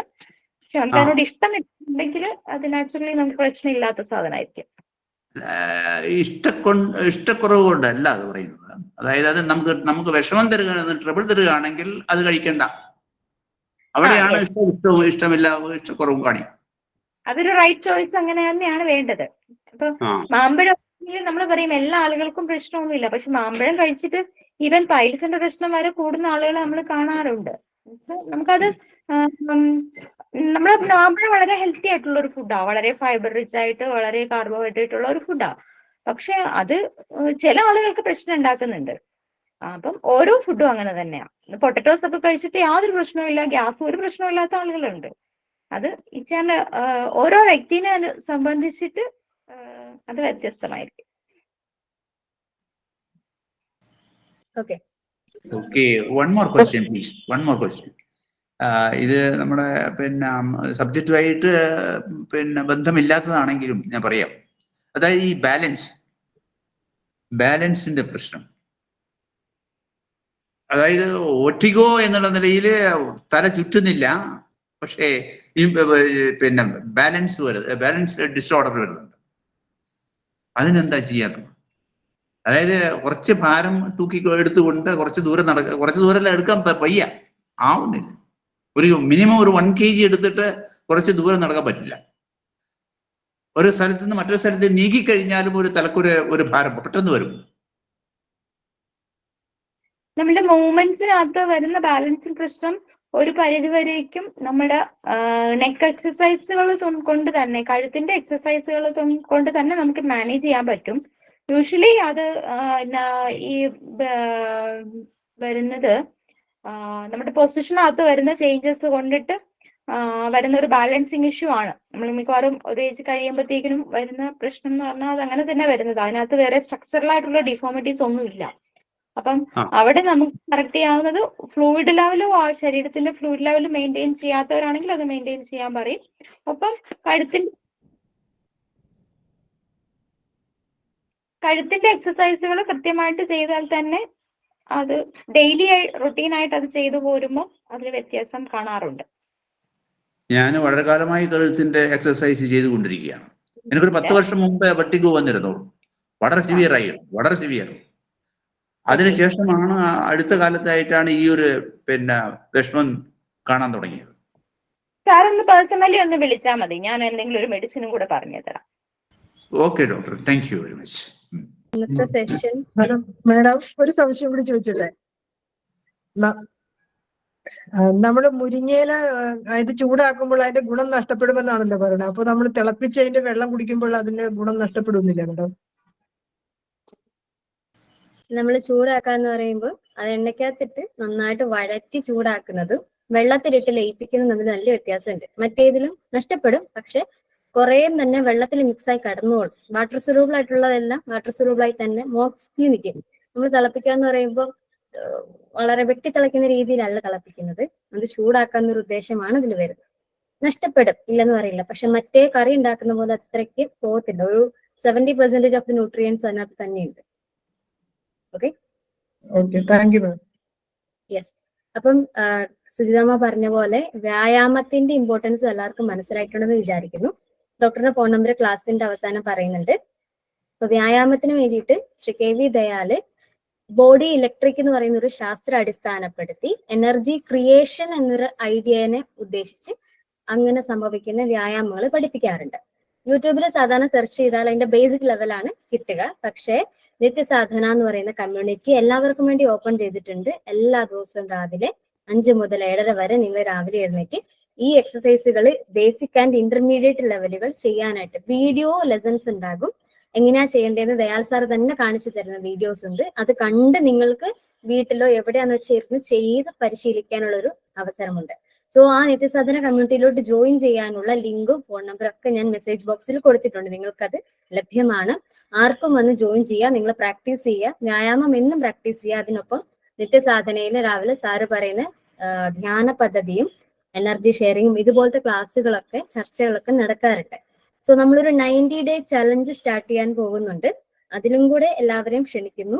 കാര്യം നമ്മളുടെ ഒരു ഹെൽത്ത് ഓറിയന്റഡ്, മാനസിക, ശാരീരിക, ബൗദ്ധിക, ആത്മീയ, സാമൂഹികവുമുള്ള എല്ലാതരം ആരോഗ്യത്തിനെ ഫോക്കസ് ചെയ്ത് നമ്മളൊരു 90-day ഒരു ചേഞ്ച് ആണ് ഉദ്ദേശിക്കുന്നത്. ഒരു ബെറ്റർമെന്റിൽ ഉദ്ദേശിച്ചുള്ള ഒരു ചലഞ്ച് സ്റ്റാർട്ട് ചെയ്യുന്നുണ്ട്. സോ അതിലേക്ക് നിങ്ങളെ ക്ഷണിക്കുകയാണ്. അപ്പൊ നാളെ മുതൽ നിങ്ങൾക്ക് നിത്യസാധനയിൽ കയറി വ്യായാമങ്ങൾ പരിശീലിക്കാനുള്ള എല്ലാതരം അവസരങ്ങളുണ്ട്. സാധാരണ വ്യായാമങ്ങൾ യോഗ കാര്യങ്ങൾ പോലെയല്ല. ഇതിന്റെ ഐഡിയ ഫോക്കസ് ചെയ്തിരിക്കുന്നത് പ്രപഞ്ച താളവുമായിട്ടാണ്. അതുകൊണ്ട് ആർക്കും എവിടെയും ഒരു സ്ഥലത്തിരുന്ന് ചെയ്യാവുന്ന വ്യായാമങ്ങളാണ്. വളരെ ഇന്റൻസീവ് അല്ല, പക്ഷെ അതിന്റെ റിസൾട്ട് വളരെ അധികം സെല്ലുലാർ ലെവലിൽ വരെ മാറ്റമുണ്ടാക്കുന്നതാണ്. സോ നിങ്ങൾ അത് പ്രാക്ടീസ് ചെയ്യാൻ നിങ്ങൾ ക്ഷണിക്കുകയാണ്. അപ്പൊ ഇന്നത്തെ സെഷൻ എടുത്തതെന്ന് സുജിതാമ്മയ്ക്ക് വളരെ ഷോർട്ട് നോട്ടീസിലാണെങ്കിലും ഡോക്ടർ ഇത്ര പെർഫെക്റ്റ് ആയിട്ടും വളരെ മൃദുലമായിട്ടാണ് നല്ല ക്ലാസ് എടുത്ത് തന്നത്, ഏവർക്കും മനസ്സിലാവുന്ന രീതിയിൽ. ഇപ്പൊ ഡോക്ടർ വളരെ എക്സ്പീരിയൻസ്ഡ് ആണ്. അപ്പം ഇന്നത്തെ ഈ സമയം ഡോക്ടർ പങ്കിട്ട് തന്നതിനും അറിവുകൾ ഷെയർ ചെയ്ത് സ്വമനസാലെ കൂടെ നിന്ന് തന്നതിനും വാനപ്രസ്ഥ കമ്മ്യൂണിറ്റിയുടെ കൂടെ എന്നും ഉള്ളതിനും ഡോക്ടറോട് എന്നും നന്ദി പറയുന്നു. We are so glad to have you. കൂടെ ഉള്ളതിന് എപ്പോഴും ഞങ്ങൾ സന്തോഷഭരിതമായി ഇരിക്കുന്നു. ഇനിയും ക്ലാസ്സുകൾ നടത്താൻ ഇപ്പോഴേ ക്ഷണിക്കുകയാണ് ഡോക്ടറിനെ. ഒരു സീരീസ് ഓഫ് എപ്പിസോഡ്സ് ഹോമിയോപ്പതിയിൽ എന്തെല്ലാം നമുക്ക് ചെയ്യാനാകും എന്ന് നമുക്ക് ഡോക്ടറിലൂടെ അറിയാൻ ഒരു അവസരം ഈശ്വര കൃപയാൽ ഉണ്ടാകട്ടെ എന്നൊരു റിക്വസ്റ്റ് ഉണ്ട്. ഇന്ന് ക്ലാസ് എടുത്തിൽ പങ്കെടുത്ത എല്ലാവർക്കും നന്ദി. നിങ്ങൾ ഇനിയും ജോയിൻ ചെയ്യുക. എല്ലാ ഞായറാഴ്ചയും വൈകുന്നേരം 7:30 മുതൽ 9:30 വരെ ഇവിടെ ക്ലാസ് ഉണ്ട്. ദയാൽ സാർ ഉള്ള ദിവസം എല്ലാം ദയാൽ സാർ വരും.